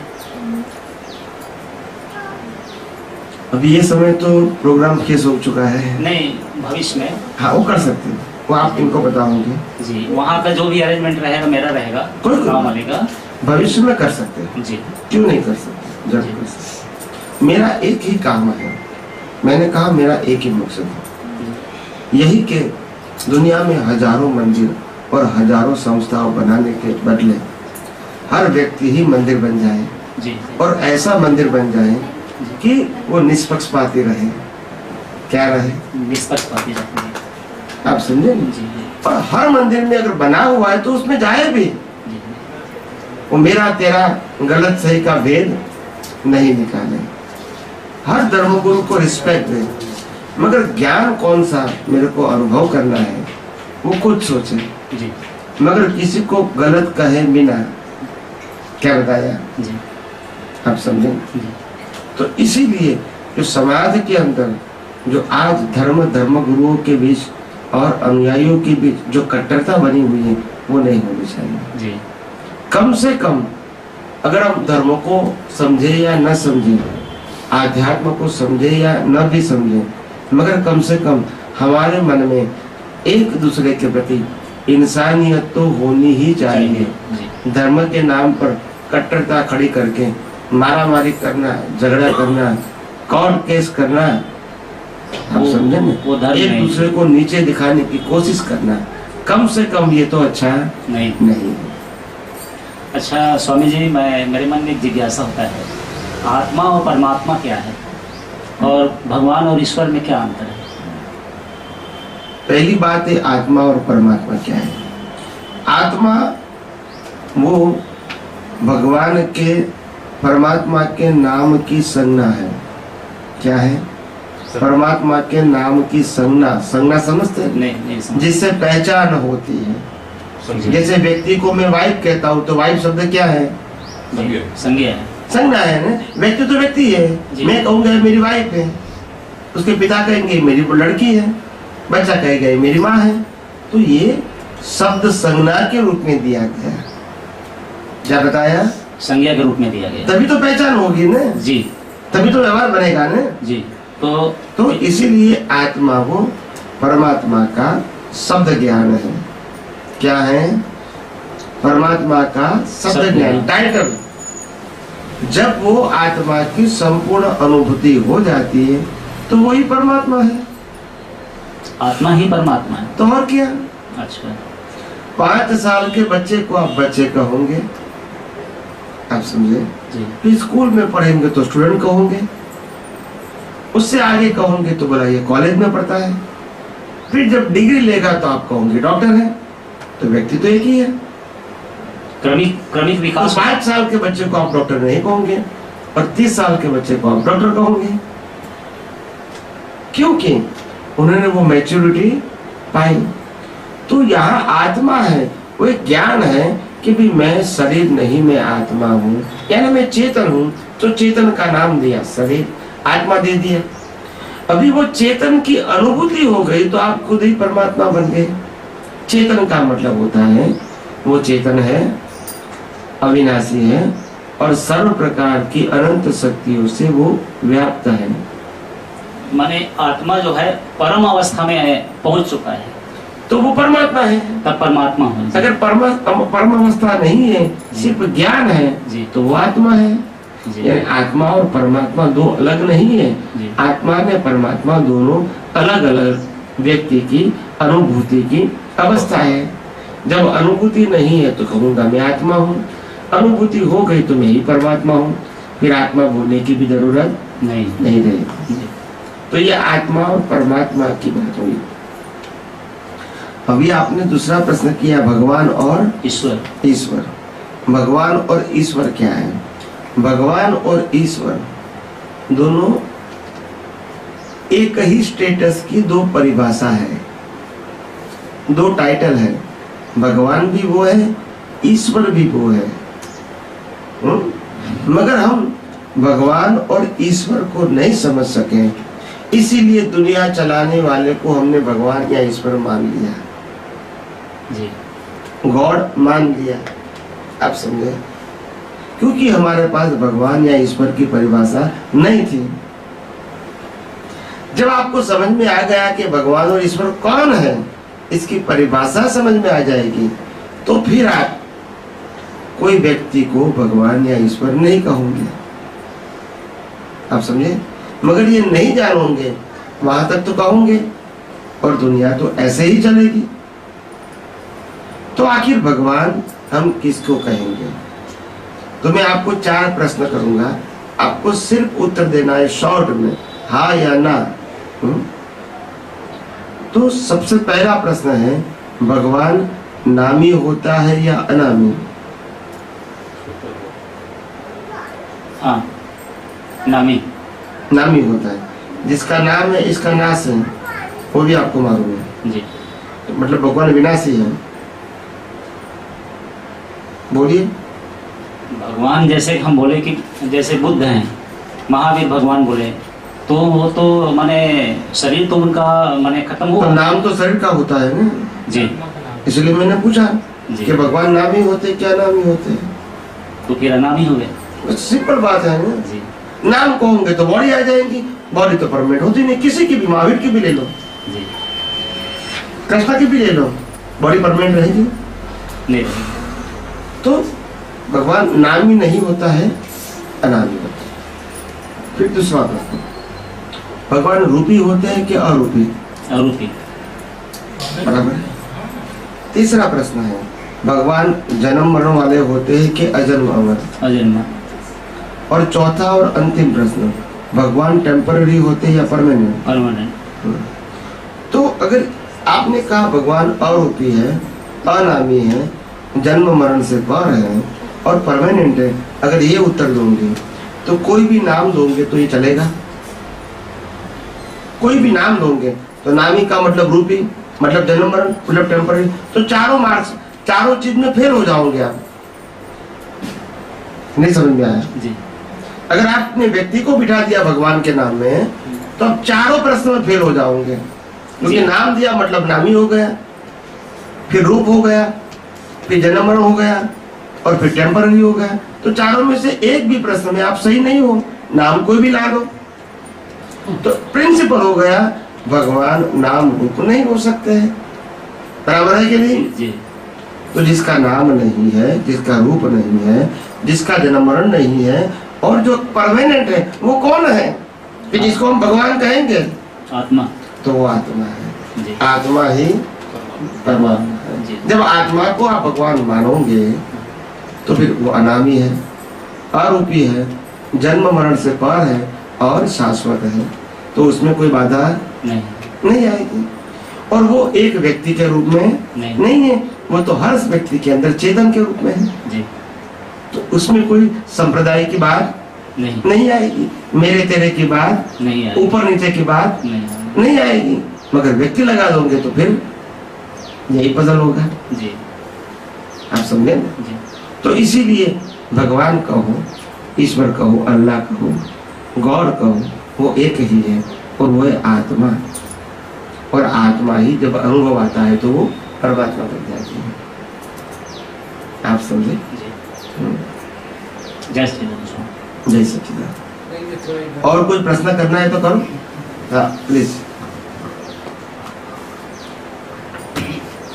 स्वामी जी, ये कंफ्यूजन है, जैसे कि मेरे को बोला जाता है कि आप शुद्धात्मा हैं, मैं भी बोलता हूँ कि मैं शुद्धात्मा हूँ। फिर जो ये प्रार्थना है कि हे अंतर्यामी परमात्मा, आप प्रत्येक जीव में विराजमान है, ये जो भी प्रेयर है, तो लगता है कि मैं शुद्धात्मा हूँ, तो फिर कर किसको रहा हूँ? ये कंफ्यूजन थोड़ा सा दूर कर दीजिए ना। जी जी। हर प्रार्थना बोलने वाला शरीर है। क्या बताया? बोलने वाला कौन है? बोलिए। नहीं ऐसा बोलने वाला तो है, लेकिन अंदर पीछे जो भाव है वो तो मैं हूँ ना। वो दूसरा स्टेप आएगा। अच्छा, पर पहले तो कहो कि बोलने वाला कौन है? शरीर है। शरीर। और बोलने वाले के पीछे भाव किसका है? वो मेरा खुद का है। खुद का या आत्मा का या प्रतिष्ठित आत्मा का? अच्छा, ये तो है प्रतिष्ठित आत्मा का। बस। और इसके पीछे कौन है? इसके पीछे आत्मा है। आत्मा है। तो आत्मा के प्रकाश की हाजिरी में प्रतिष्ठित आत्मा प्रकृति के माध्यम से ये प्रार्थना करती है। तो अपने को तकलीफ क्या है? आत्मा के लिए तो है नहीं। हाँ। मगर प्रतिष्ठित आत्मा अपने लिए करती, क्योंकि उनकी दृष्टि मिथ्या थी, तो सम्यक करना था। हाँ। आत्मा की दृष्टि तो है नहीं, और प्रकृति तो हम चलाने वाले नहीं है। हाँ, नहीं है। तो बात वही आ गई। फिर बात आ गई दृष्टि की, और दृष्टि को बदलने की बात आ गई। या मनोचन का या आत्मा की तो बात है ही नहीं। मगर प्रतिष्ठित आत्मा में जो अज्ञान दृष्टि थी, इसको बदलने के लिए ये प्रार्थना है। आखिर हम कहेंगे कि हम ज्ञान लेंगे, किसके लिए लेंगे? अगर आप कहोगे कि मैं आत्मा के लिए ज्ञान लेता हूँ, एग्जाम्पल देता हूँ, तो फिर आप पहले को स्वीकार करना पड़ेगा कि आत्मा में अनंत ज्ञान नहीं है। ये पहले स्वीकार करना पड़ेगा। बाद में कहो कि मैं ज्ञान लेता हूँ, और ज्ञान लेके आत्मा के लिए लेता हूँ, है ऐसा? नहीं। बस। तो अभी तो ज्ञान लेने की मैं बात करूंगा, कहीं से भी वो आत्मा के लिए तो नहीं होगा, मगर मेरी अज्ञानता को दूर करने के लिए होगा। किसके लिए होगा? अज्ञानता। क्योंकि आत्मा तो आत्मा ही है, वो तो अनंत शक्ति वाला है ही, चेतन है ही, इसको बनाने का नहीं है। मगर मैं उसको नहीं अनुभव कर सकता हूँ, क्योंकि मेरे पास अज्ञानता है। तो निकालना क्या है? और अज्ञान को निकालने के लिए कोई धार्मिक क्रिया की कोई जरूरत है? अज्ञान वो दृष्टि की बात है, न कोई विधि की जरूरत है, न कोई क्रिया की जरूरत है, न कोई मान्यता की जरूरत है रिलेटिव। सिर्फ दृष्टि चाहिए, वो भी सनातन सत्य की दृष्टि। इसका स्वामी जी कोई ऐसा स्थूल उदाहरण नहीं है, जैसे शरीर, जैसे कि आप ये लाइट प्रकाश का अगर सब बहुत सारे उदाहरण देते हैं, ये प्रतिष्ठित आत्मा और ये शरीर से रिलेटेड कोई ऐसा स्थूल उदाहरण आया है क्या? स्थूल उदाहरण तो है, बहुत सारे हैं। एक आध ठोक दे दीजिए। जैसे पड़ोसी के बच्चे को आप हेल्प करते हैं, और मेरा बच्चा मान के हेल्प करते हैं, ठीक है? फिर आपकी धर्मपत्नी क्या कहेगी? बोलिए। पता नहीं क्या करें। व्यवहारिक दृष्टि से उत्तर दो ना। हाँ, पड़ोसी का भाई हमारे बच्चे को कुछ हेल्प करो ने, सिखाओ या जो कुछ भी करो। हाँ। पड़ोसी बच्चे के लिए क्यों इतना करते हो? हाँ हाँ। तो पड़ोसी का बच्चा हमको पड़ोसी लगता है, और इसीलिए हेल्प करने का भी मन नहीं होता है। अगर करते हैं तो भी लगता है कि भी क्यों करूं। हाँ। एक मजबूरी होती है, प्रेशर होता है, एक वातावरण हो जाता है, और वो करते हैं स्वार्थ के लिए, तो एक अलग बात है। मगर आम आदमी तो ऐसा नहीं करेंगे ना, नहीं करेंगे। नॉर्मल सोच वाला तो नहीं करेगा ना। नहीं। तो यही बात ज्ञानी कहते हैं कि आखिर पड़ोसी के बच्चे को नहीं करता है, तो ये मन वचन काया तो आपका पड़ोसी है। जी जी। क्या है? आप नहीं है, ये तो आपका पड़ोसी है। हाँ हाँ। और जो खुद भी करता है वो पड़ोसी करता है। हाँ। तो पड़ोसी पड़ोसी के लिए करता है, वो बराबर है। हाँ। मैं पड़ोसी के लिए क्यों करूं, वो प्रश्न है। हाँ हाँ नहीं समझ ठीक में है, आया? हाँ नहीं समझ में आ गया। पड़ोसी के लिए खाना खाता है तो मेरे को प्रश्न नहीं है, हाँ मगर मैं पुरुषार्थ पड़ोसी के लिए क्यों करूं, हाँ ये प्रश्न है। हाँ क्योंकि मैं पड़ोसी को पड़ोसी नहीं नहीं मानता, मान रहा हूँ, नहीं मान बस यही तो अज्ञानता है। हाँ और इसीलिए मैं कहता हूँ कि मैं आत्मा भी हूँ, प्रकृति भी हूँ, मगर मेरा पुरुषार्थ कहाँ रहेगा, मेरी जागृति कहाँ रहेगी कि पड़ोसी मैं प्रकृति हूँ, उसी में जागृति रहेगी। जी, जी। बस यही तो अज्ञानता है। हाँ हाँ आखिर मेरी जागृति भी ये रहनी चाहिए कि पड़ोसी को पड़ोसी के लिए जो कुछ भी करना पड़े वो करे, वो हमारा विषय नहीं। मगर मैं प्रतिष्ठा के रूप में यही कहूँगा कि मैं ही शुद्धात्मा हूँ और ये पड़ोसी है, वो कुदरती रचना है, जो कुछ भी करता है, और पड़ोसी के लिए मेरे को कुछ करने की जरूरत नहीं है। ठीक है, बढ़िया है। और कुदरत तो करती रहेगी और करवाते रहेगी, वो मेरा भी विषय नहीं है। तो ये दृष्टि की बात है। क्या है? दृष्टि। इसमें करना ना करने की बात नहीं है। मैं पड़ोसी के लिए करता हूँ और फिर भी मेरे को पड़ोसी नहीं लगता है, यही तो मेरी कमजोरी है, यही तो मेरा अज्ञान है। होते हुए भी, क्योंकि इसका जब जन्म नहीं हुआ था तब भी मैं था और मरने के बाद भी मैं हूँ। बोलते नहीं है, सही है गलत है? तो आखिर ये नहीं हूँ मैं, वो तो पक्का हो गया। जी। और अगर मैं नहीं हूँ तो मतलब मेरे साथ है, मतलब वो पड़ोसी है। हाँ हाँ और पड़ोसी के लिए मैं कुछ करता हूँ, वो मेरी अज्ञानता है। जी। पड़ोसी उसके लिए करता है, वो मेरी अज्ञानता नहीं है। मगर मैं पड़ोसी के लिए करूँ, वो तो मेरी अज्ञानता है। क्योंकि मैंने ज्ञान ले लिया है कि मैं शुद्धात्मा हूँ, मैं शरीर नहीं हूँ। अगर शरीर नहीं हूँ, ये ज्ञान होने के बावजूद मेरे को शरीर के लिए करना पड़ेगा, बस ये तो मेरी अज्ञानता है। आप समझे? बस यही अज्ञानता हमारी कमजोरी है। क्या है? बस या तो राग से करते हैं या द्वेष से करते हैं, इसी से नया संसार खड़ा हो जाता है। क्रिया से संसार खड़ा नहीं होता है, क्रिया के पीछे अज्ञानता से संसार, और निकालनी क्या है? अज्ञानता। ये बिल्कुल मैंने कहा ना, बार बार ये बात आपको समझनी भी पड़ेगी और दृष्टि से इसका हर अवस्था में उपयोग भी करना पड़ेगा, और कोई चमत्कार का रास्ता नहीं है।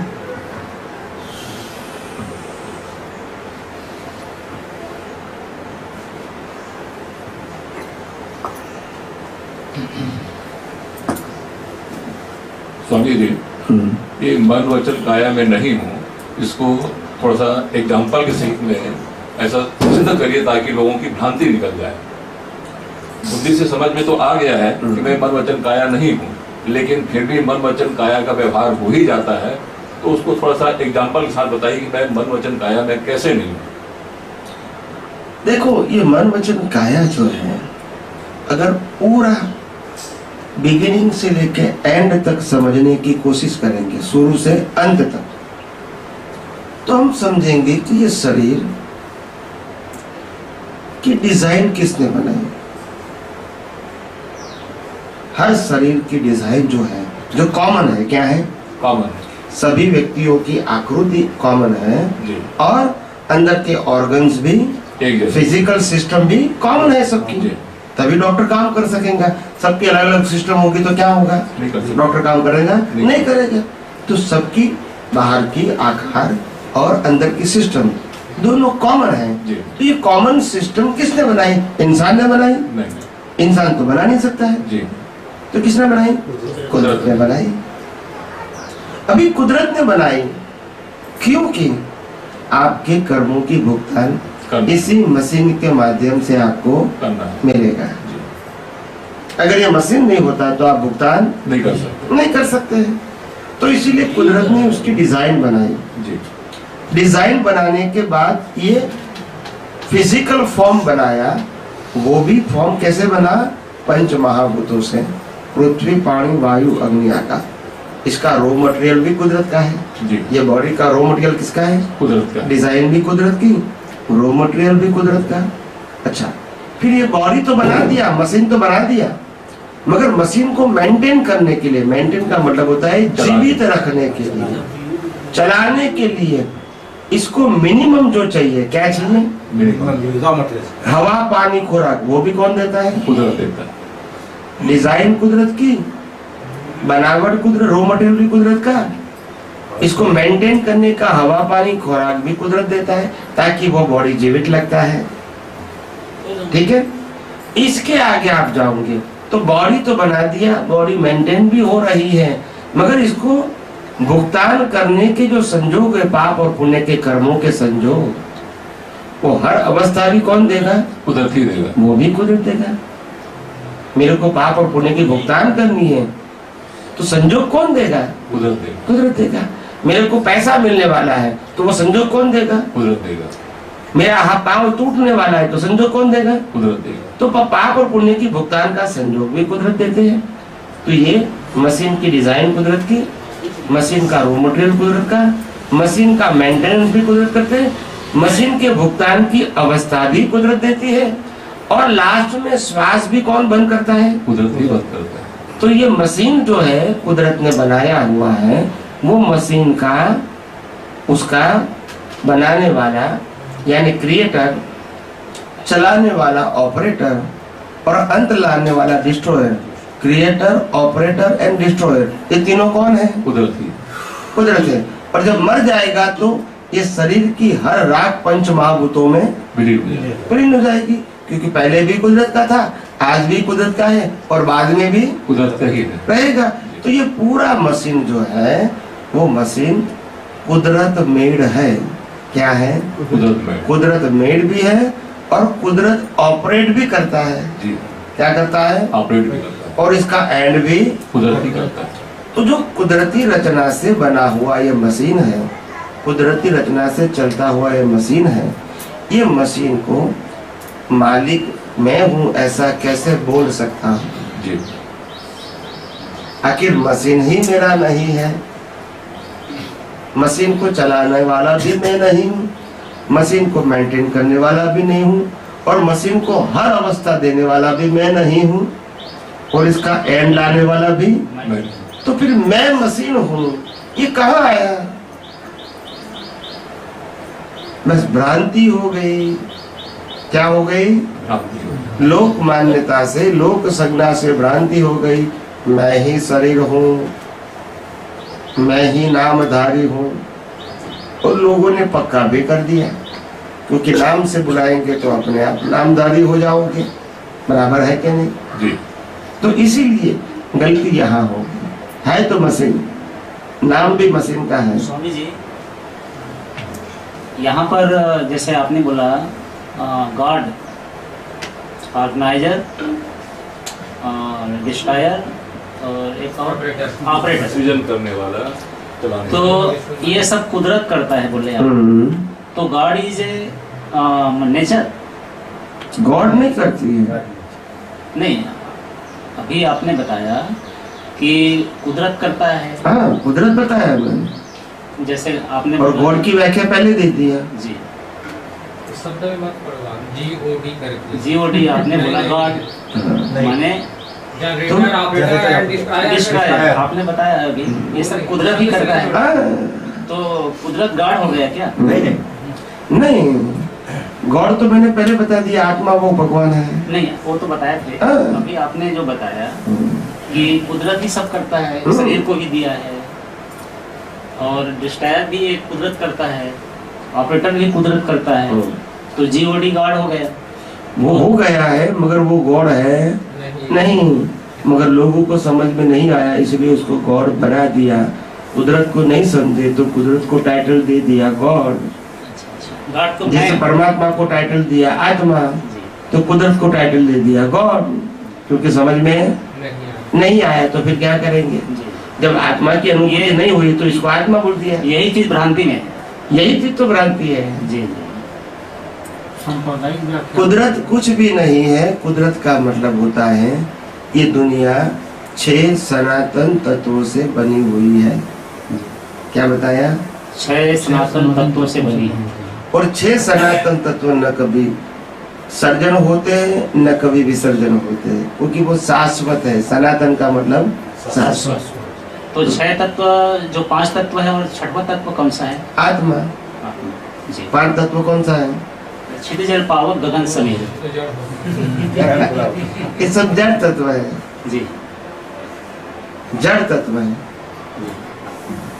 ये बॉडी का पंच महाभूत जो बताया वो जड़ तत्व है। तो एक जड़ तत्व है, दूसरा है गति सहायक मोशन, तीसरा है स्थिति सहायक, चौथा है समय तत्व टाइम काल, जी। और लास्ट है स्पेस आकाश, जिसमें ये काम करते हैं। अगर स्पेस नहीं होता तो कर सकते हैं? आप बैठे हैं, स्पेस नहीं होता तो नहीं बैठे। तो 6 तत्वों से दुनिया बनी हुई है और 6 तत्वों से ही चलती है। आप यहाँ बैठे, चेतन तत्व है कि नहीं? है। जड़ तत्व है कि नहीं? है। गति सहायक है कि नहीं? गति सहायक मैं समझा नहीं क्या। गति सहायक मतलब हलन चलन करना, जी। वो गति सहायक है। जी।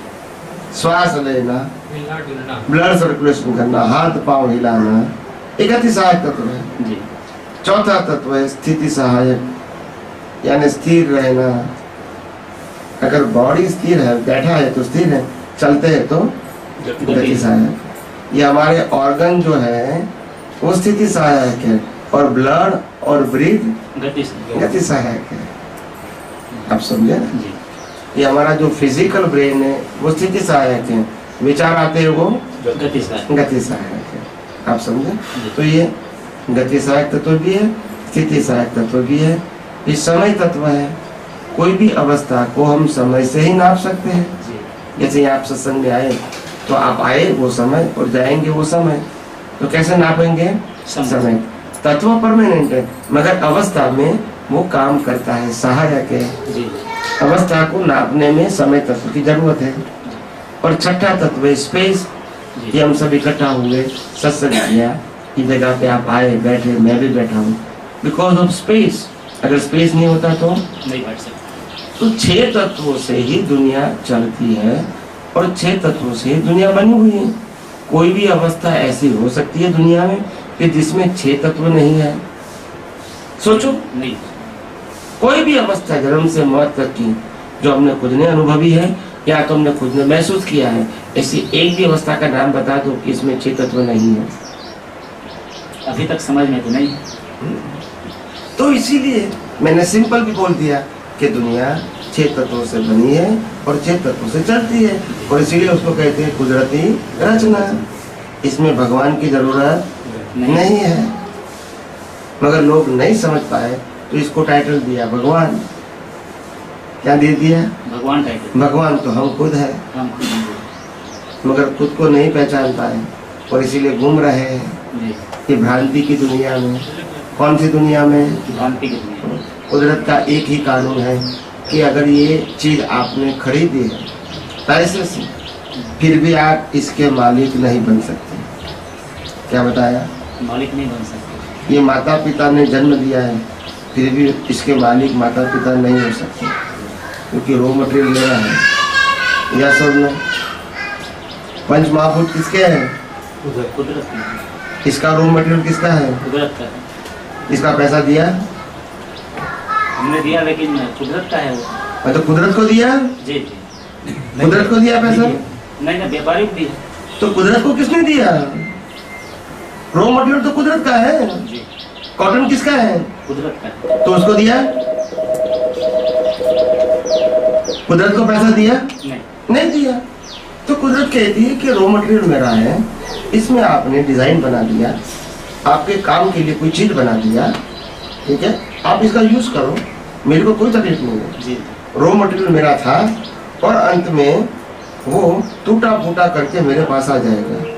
तो पहले भी मेरे पास था और बाद में भी मेरे पास आएगा। बीच में आपके पास रहेगा। जी। तो आप मालिक हो या यूजर हो? यूजर। और बन जाते हैं मालिक। इसका नाम अज्ञान। तो निकालना क्या है? अज्ञान। चीज को निकालना, क्या निकालना है? अज्ञान। कौन सा अज्ञान? मेरा है कि मेरा भी जो। इसमें कोई देवी देवता की जरूरत है? रामकृष्ण वाले की जरूरत है, ज्ञानी की जरूरत आरती की जरूरत है, ज्ञानी की जरूरत है।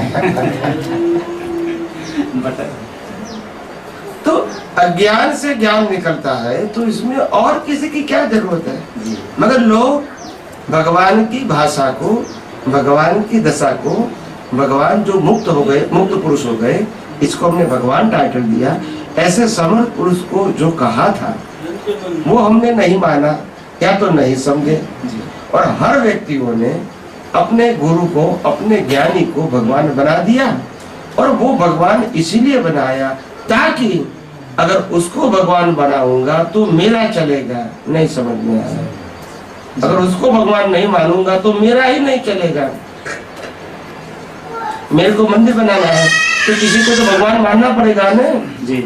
और मैं मानूंगा तभी लोग पैसा देंगे, चंदा देंगे ना, फिर मंदिर बनेगा। बिजनेस मैं भगवान की आरती करूंगा, भगवान की महिमा करूंगा, क्योंकि मेरे को पैसा मिले।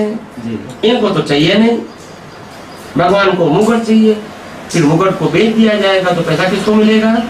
बोलते नहीं है। बेचने वाला पैसा व्यापारी को मिलेगा। व्यापारी क्यों मिलेगा?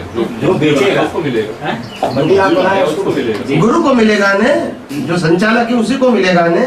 माने आप गुरु कहते- ही बिजनेसमैन बन गए ना। आप कहते हैं कि ये भगवान है, ये भगवान का घर है, तो आप दान दक्षिणा दोगे तो भी भगवान का घर चलेगा, आप समझे ना।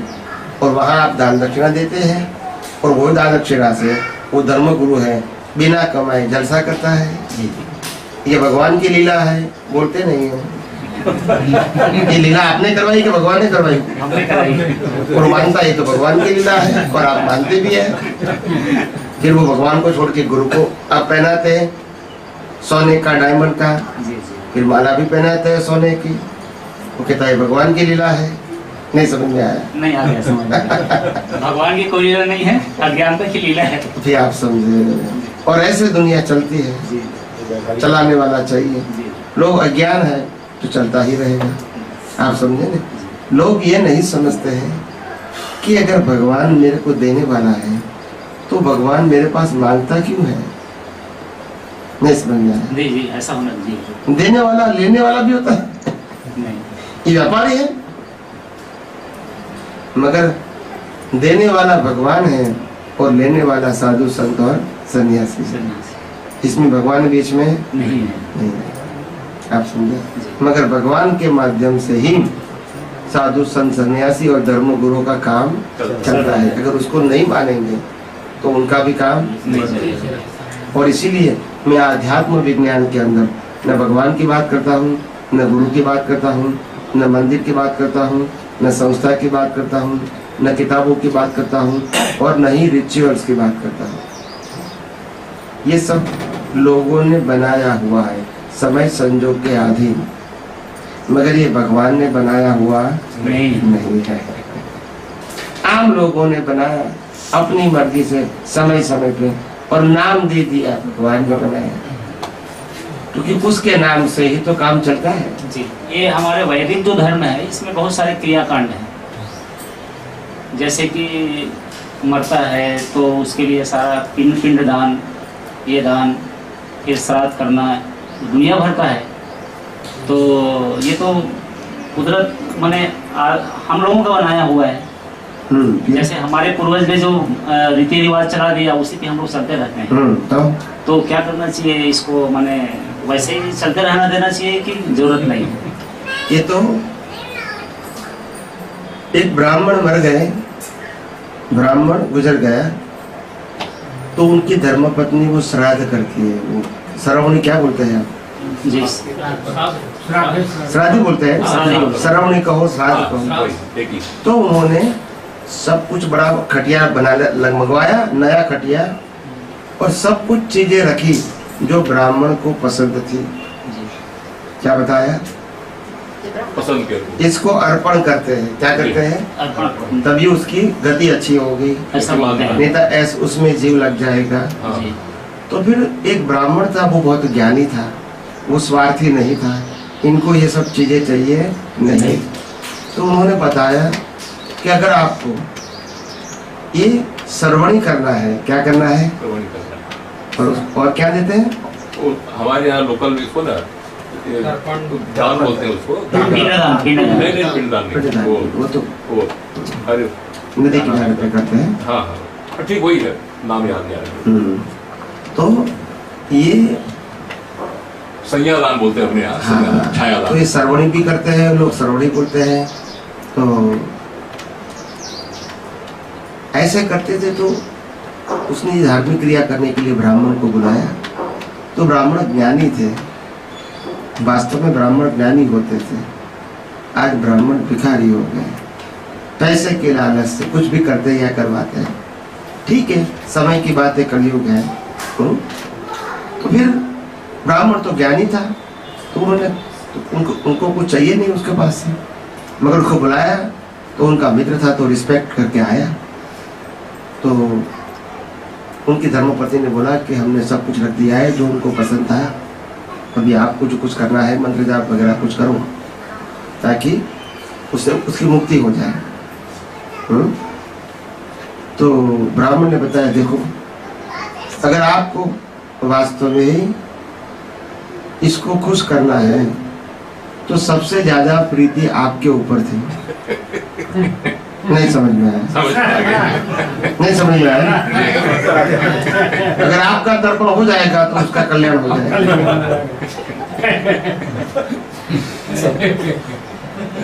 समझ में आया? और क्लियर करो, समझे के लोग अभी नहीं समझे। तो ऐसे दुनिया चलती है, क्या करेंगे भैया? थोड़ा क्लियर करिए ना तो कहने का मतलब ये है, जो प्रिय है वो तो देना नहीं है, और जो प्रिय नहीं है वही देना है। तो वो खुश कैसे होगा? इसीलिए हमारे पहले जमाने के अंदर सती होने का रिवाज था। क्या था? वो जल जाते थे, क्योंकि मैं ही तो प्रिय हूँ, और कौन सा प्रिय है? जब प्रिय नहीं होते तो शादी क्यों करते? और शादी किया तो इतने साल रहते क्यों? तो आखिर मैं ही तो प्रिय थी, बाकी तो सब साधन थे। अगर मैं ही नहीं हूं तो साधन की जरूरत नहीं है। तो अगर मैं ही समर्पित हो जाऊं तो और कुछ समर्पण करने की जरूरत नहीं। ये हमारी परंपरा थी। आप समझे? तो बाद में उसके ऊपर अलग अलग धर्म गुरु ने अलग अलग प्रकार के मार्ग बताए कि आपको भी जलने की जरूरत नहीं है, मगर आपका ये जो चिन्ह होता है, पत्नी का चिन्ह होता है, सिंदूर, वो आप मिटा दोगे तो वो आपका पति नहीं है, आप उनकी पत्नी नहीं है। बस तो सिंदूर मिटा दिया, और आप बिंदिया नहीं लगा सकते हैं। ये हमारी परंपरा बना दिया। तो ये सिंबल बना दिया। क्या बना दिया? जो सूचक होता है पत्नी के लिए कि ये पत्नी कहलाएगी, वो सूचक आप मिटा दो, व्यक्ति के रूप में तो रहोगे। अब समझे? तो एक माध्यम बना दिया, मरने की जरूरत नहीं है।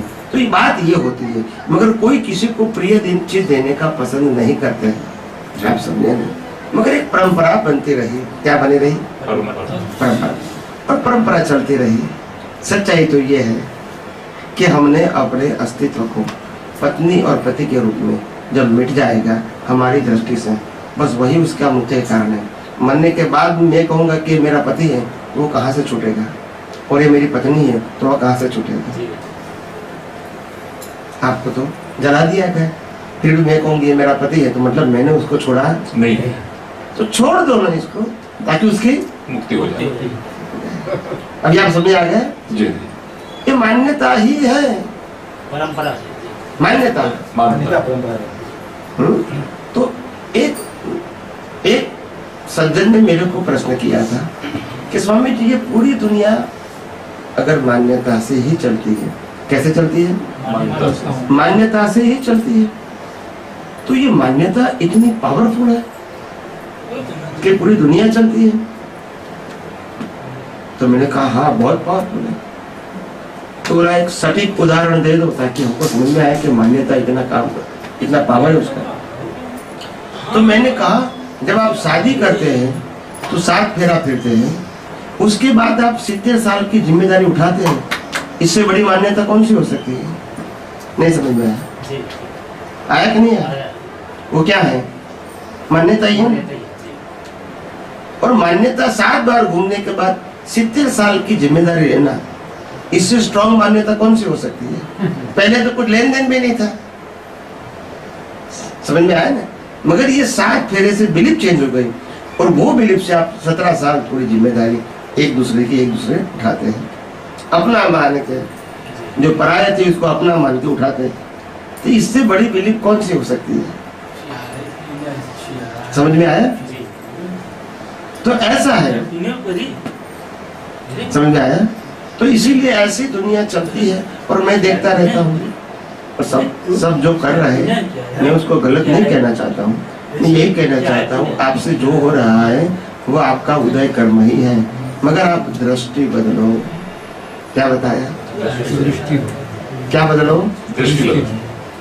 हम अपने मनोवचन काया को नहीं बदल सकते हैं, अपने विचार जो आते हैं उसको नहीं बदल सकते हैं, हम अपनी जबान को नहीं बदल सकते हैं, हम अपनी क्रिया को नहीं बदल सकते हैं, हम बाहर की अवस्थाओं को भी नहीं बदल सकते हैं, मगर हम अपनी दृष्टि को तो बदल ही सकते हैं। जी, समझ में आया? और बात यही है, जो दृष्टि बदल जाएगी फिर संसार क्या करता है वो प्रश्न नहीं। तो प्रश्न दृष्टि का है। और मैं इसीलिए इस दुनिया के अंदर लोगों की सोच को इसी प्रकार से बदलना चाहता हूँ कि आखिर कीमत दृष्टि की है, मन वचन काया की क्रिया की नहीं।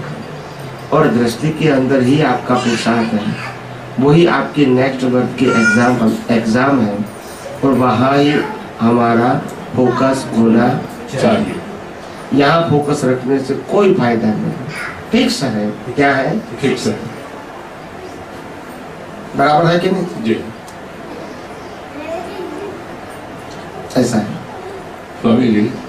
हम लोगों का पुरुषार्थ जो है, आप जैसे ज्ञानियों से जो ज्ञान मिला है उसको जीवन में दृष्टि में रखकर उपयोग करने का रहता है। अभी आपका पुरुषार्थ क्या चल रहा है?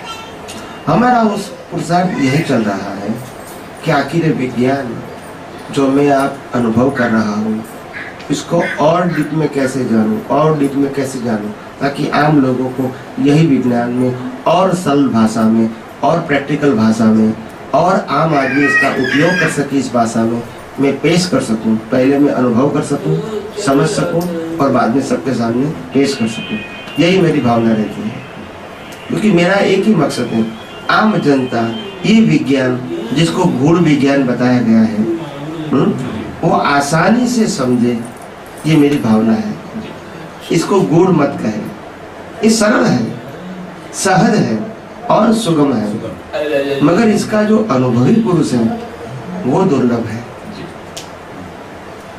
तो मैं कुदरत को भी यही प्रार्थना करता हूँ, अंदर परमात्मा को भी यही प्रार्थना करता हूँ कि जितना ज़्यादा विज्ञान मैं डीप और शार्प समझ सकूं, बाद में अनुभव कर सकूं और अनुभव के बादों में लोगों के सामने उसको शेयर कर सकूं, बस यही मेरे को शक्ति है और कुछ मेरे को नहीं चाहिए। मैं लोगों को ये बांट सकूं, यही मेरी भावना है। और इसीलिए मेरी एक ही भावना है कि मैं अपने जीवन में 100, 200, 500, 1000 जो भी तकदीर होगा, ऐसा मैं साइंटिस्ट बनाना चाहता हूँ। फॉलोअर्स नहीं, मैं जैसा साइंटिस्ट हूँ ऐसा वो साइंटिस्ट बने खुद, और वही साइंस लोगों को बांटे विदाउट ओनरशिप, बिना मालिक के। ये मेरा है ऐसा कहे कि नहीं, ये सनातन सत्य है ऐसा कहते। आप समझिए, ये मेरी भावना है और होगा समय पे। क्या बताया? तो ये मेरी भावना है और होगा आगे जाके। नहीं, आपकी विजन तो लगभग खुला ही है पूरा जी। वो कितनी मात्रा में हम तो उसको नहीं समझ पाएंगे, लेकिन आपका विजन इतना खुला है कि जो भी प्रश्न करे उसका उत्तर तो तुरंत आप दे ही देते हैं। तो हमारे लिए तो आपको संपूर्ण ज्ञान ही है। वो बराबर है, नहीं वो आपकी भावना के मुताबिक बराबर है, मगर हमको तो जो सही है वो बोलना पड़ेगा, नहीं तो लोग मिसगाइड हो गए। मैं भी कहता हूँ कि मेरा दर्शन अभी पूर्ण नहीं है, हाई लेवल का है इतना जरूर बता सकता हूँ, मगर पूर्ण नहीं है। मेरे को भी बहुत कुछ अभी अनुभव करने का, समझने का, खुला करने का अभी भी बाकी है। आप समझेंगे तो, और इसीलिए अभी मैं जो भी लोग प्रश्न करते हैं मैं उसका उत्तर देता हूँ, या दे सकता हूँ, इसमें कोई कमी नहीं है। फिर भी इससे भी ऐसी कोई बात मेरे मुखारबिन से निकले ताकि पूरे विश्व में एक एग्जाम्पल बन जाए। करीब ये बात हम समझ गए तो आखिर ये सनातन सत्य हमको समझ में आ गया। ये दुनिया क्या है, ये भगवान क्या है, हम क्या है, कर्म क्या है, बंधन क्या है, मुक्ति क्या है, वो आसानी से समझ सके। ऐसी कोई बात निकल जाए जो कॉमन होनी चाहिए, जो मेरे रूप में प्रकाशित नहीं होना चाहिए, एक सनातन सत्य के रूप में प्रकाशित होना चाहिए। आप समझे ना? एक मेरी भावना है ताकि जितने भी भेद है मेरा तेरा वो निकल जाए। लोगों की दृष्टि से, लोगों की जो भेद वाली दृष्टि है वो कैसे करके अभेद बने, जो धर्मांध और सांप्रदायिक दृष्टि से कैसे लोग ऊपर उठे और अपने आप को समझने की कोशिश करें और अपने आप के बिना ये पूरे विश्व को समझने की कोशिश करें। कोई धर्म संप्रदाय या ग्रंथ या क्रियाकांड को समझने की कोशिश नहीं करें, नहीं तो अपने आप विजन वही रह जाएगा, उससे ऊपर उठे। आप समझे? और इसीलिए मैं कहता हूं जितने भी महान पुरुष हो गए, हम समाज के लोग इसको भगवान के रूप में इसको पहचानते हैं, जानते हैं। सभी लोगों ने यही कहा था कि मैं जो बात कर रहा हूँ ये सनातन सत्य है। कृष्ण ने भी यही कहा था, राम ने भी यही कहा, महावीर ने भी यही कहा, वेदांत तो भी यही लिखा है, सनातन सत्य की बात है। तो सनातन सत्य तो बनाने वाला कोई होता नहीं है, आखिर वो मालिक तो है ही नहीं। मैंने उन्होंने इसी बात का अनुभव किया और समाज के अंदर इस बातों को शेयर किया, मगर लोगों ने गलती क्या कर दिया, इसकी बातों को लेबल लगा दिया। ये राम की बात, ये कृष्ण की बात, ये महावीर की बात, तो सनातन सत्य वो संप्रदाय बन गए। और फिर संप्रदाय वाले को राम की बात, कृष्ण की बात, महावीर को अलग करने के लिए ऐसा पेश किया ताकि हम इससे अलग है, ऐसा पेश भी किया। मूल पुरुष को ऐसी बात नहीं करनी थी और ऐसा उसका आशय भी नहीं था, मगर परंपरा में ऐसा हो गया क्योंकि मैं राम को भगवान मानता हूँ तो राम को इतना बड़ा बना दूंगा अपनी सोच से, अपनी जबान से, ताकि लोग कृष्ण और महावीर के पास जाए तक नहीं। तो हर धर्मगुरु वाले यही करते रहे, फिर क्या हो गया, कट्टरवाद हो गया। तो सनातन से तो बाजू हो गया, धार्मिकवाद बड़ा हो गया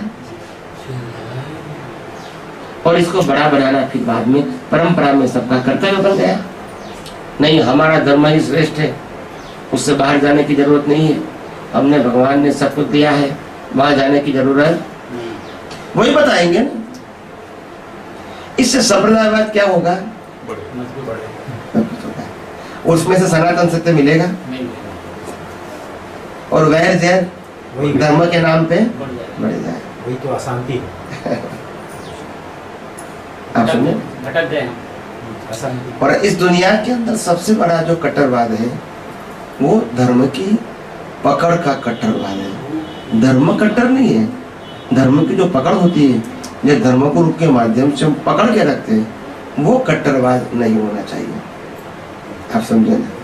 हर इंसान को पहले इंसान मानने की कोशिश करो, क्योंकि हम इंसान हैं सबसे पहले, और हर इंसान के अंदर आत्मा है जो सबके अंदर एक ही है। हर की प्रकृति अलग अलग है, कर्म अलग अलग है, वो हम मानते हैं और उसमें कोई कमी नहीं महसूस करना चाहते हैं। मगर इसको कट्टरवाद के अंदर जोड़ना कि मैं मानता हूं वो ही सही है, बाकी सब गलत है, ये दृष्टि सही नहीं।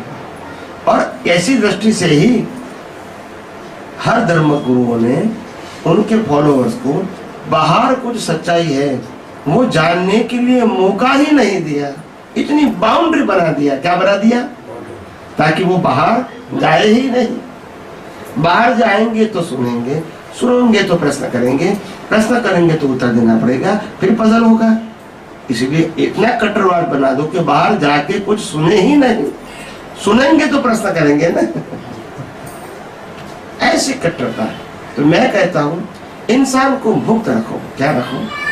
हर व्यक्ति को अपनी तरह सोचने का समय दो, अपनी तरह आगे जाने का समय दो। उनको नक्की करने दो कि मेरे को क्या पसंद है। तुम इसको गुलाम क्यों बनाते हो? इनको मुक्त रहने दो और आप भी मुक्त रहो। आप समझे? आप न गुरु बनो न शिष्य बनो, आप दुनिया के लोग जो आपके पास आए इसका गाइड बनो। क्या बनो? मार्गदर्शक। बस। और हर व्यक्ति को बनने का अधिकार है अपनी परिस्थिति के मुताबिक। अगर आपके पास जो ज्ञान है, धंधा का, बिजनेस का, जो भी ज्ञान है, वो आप किसी को भी बांट सकते हो। इसमें कोई मनाही है? कोई मनाही है? मगर उसको कहूंगे कि भाई मैं आपको ज्ञान दूंगा इलेक्ट्रिक का, अभी आपको प्लम्बिंग का ज्ञान नहीं जानने का, तो फिर क्या होगा? गलत हो गया। तो मेरे को 50 प्रकार का ज्ञान जानना है, आपके पास है वो आप दे दो, उनके पास ले लूंगा। आप क्यों कट्टरवाद बनाते हो? ये गलती हो गई। इससे धर्मांध क्या हो गया? बढ़ गया। फिर सच्चाई कहाँ आएगी भैया? रहेगी? समय हो गया। हे अंतर्यामी परमात्मा, आप हर एक जीव के अंदर विराजमान हैं, वैसे मुझ में भी विराजमान है। आपका स्वरूप वही मेरा स्वरूप है। मेरा स्वरूप शुद्ध आत्मा है। हे शुद्ध आत्मा भगवान, मैं आपको अभेद भाव से अत्यंत भक्ति पूर्वक नमस्कार करता हूँ। अज्ञानता के वश मैंने जो जो दोष किए हैं वो सभी दोषों को आपके समक्ष जाहिर करता हूँ। उनके लिए हृदय से क्षमा याचना चाहता हूँ। हे प्रभु, मुझे क्षमा करे, क्षमा करे, क्षमा करे। और बार बार ऐसी गलतियां न करूं। ऐसी आप मुझे शक्ति प्रदान करें। हे शुद्धात्मा भगवान, आप ऐसी कृपा करें कि हम में से भेदभाव निकल जाए और अभेद स्वरूप प्राप्त हो। आप और हम अभेद भाव से तन्मयाकार रहे। जय सच्चिदानंद, जय सच्चिदानंद, जय सच्चिदानंद।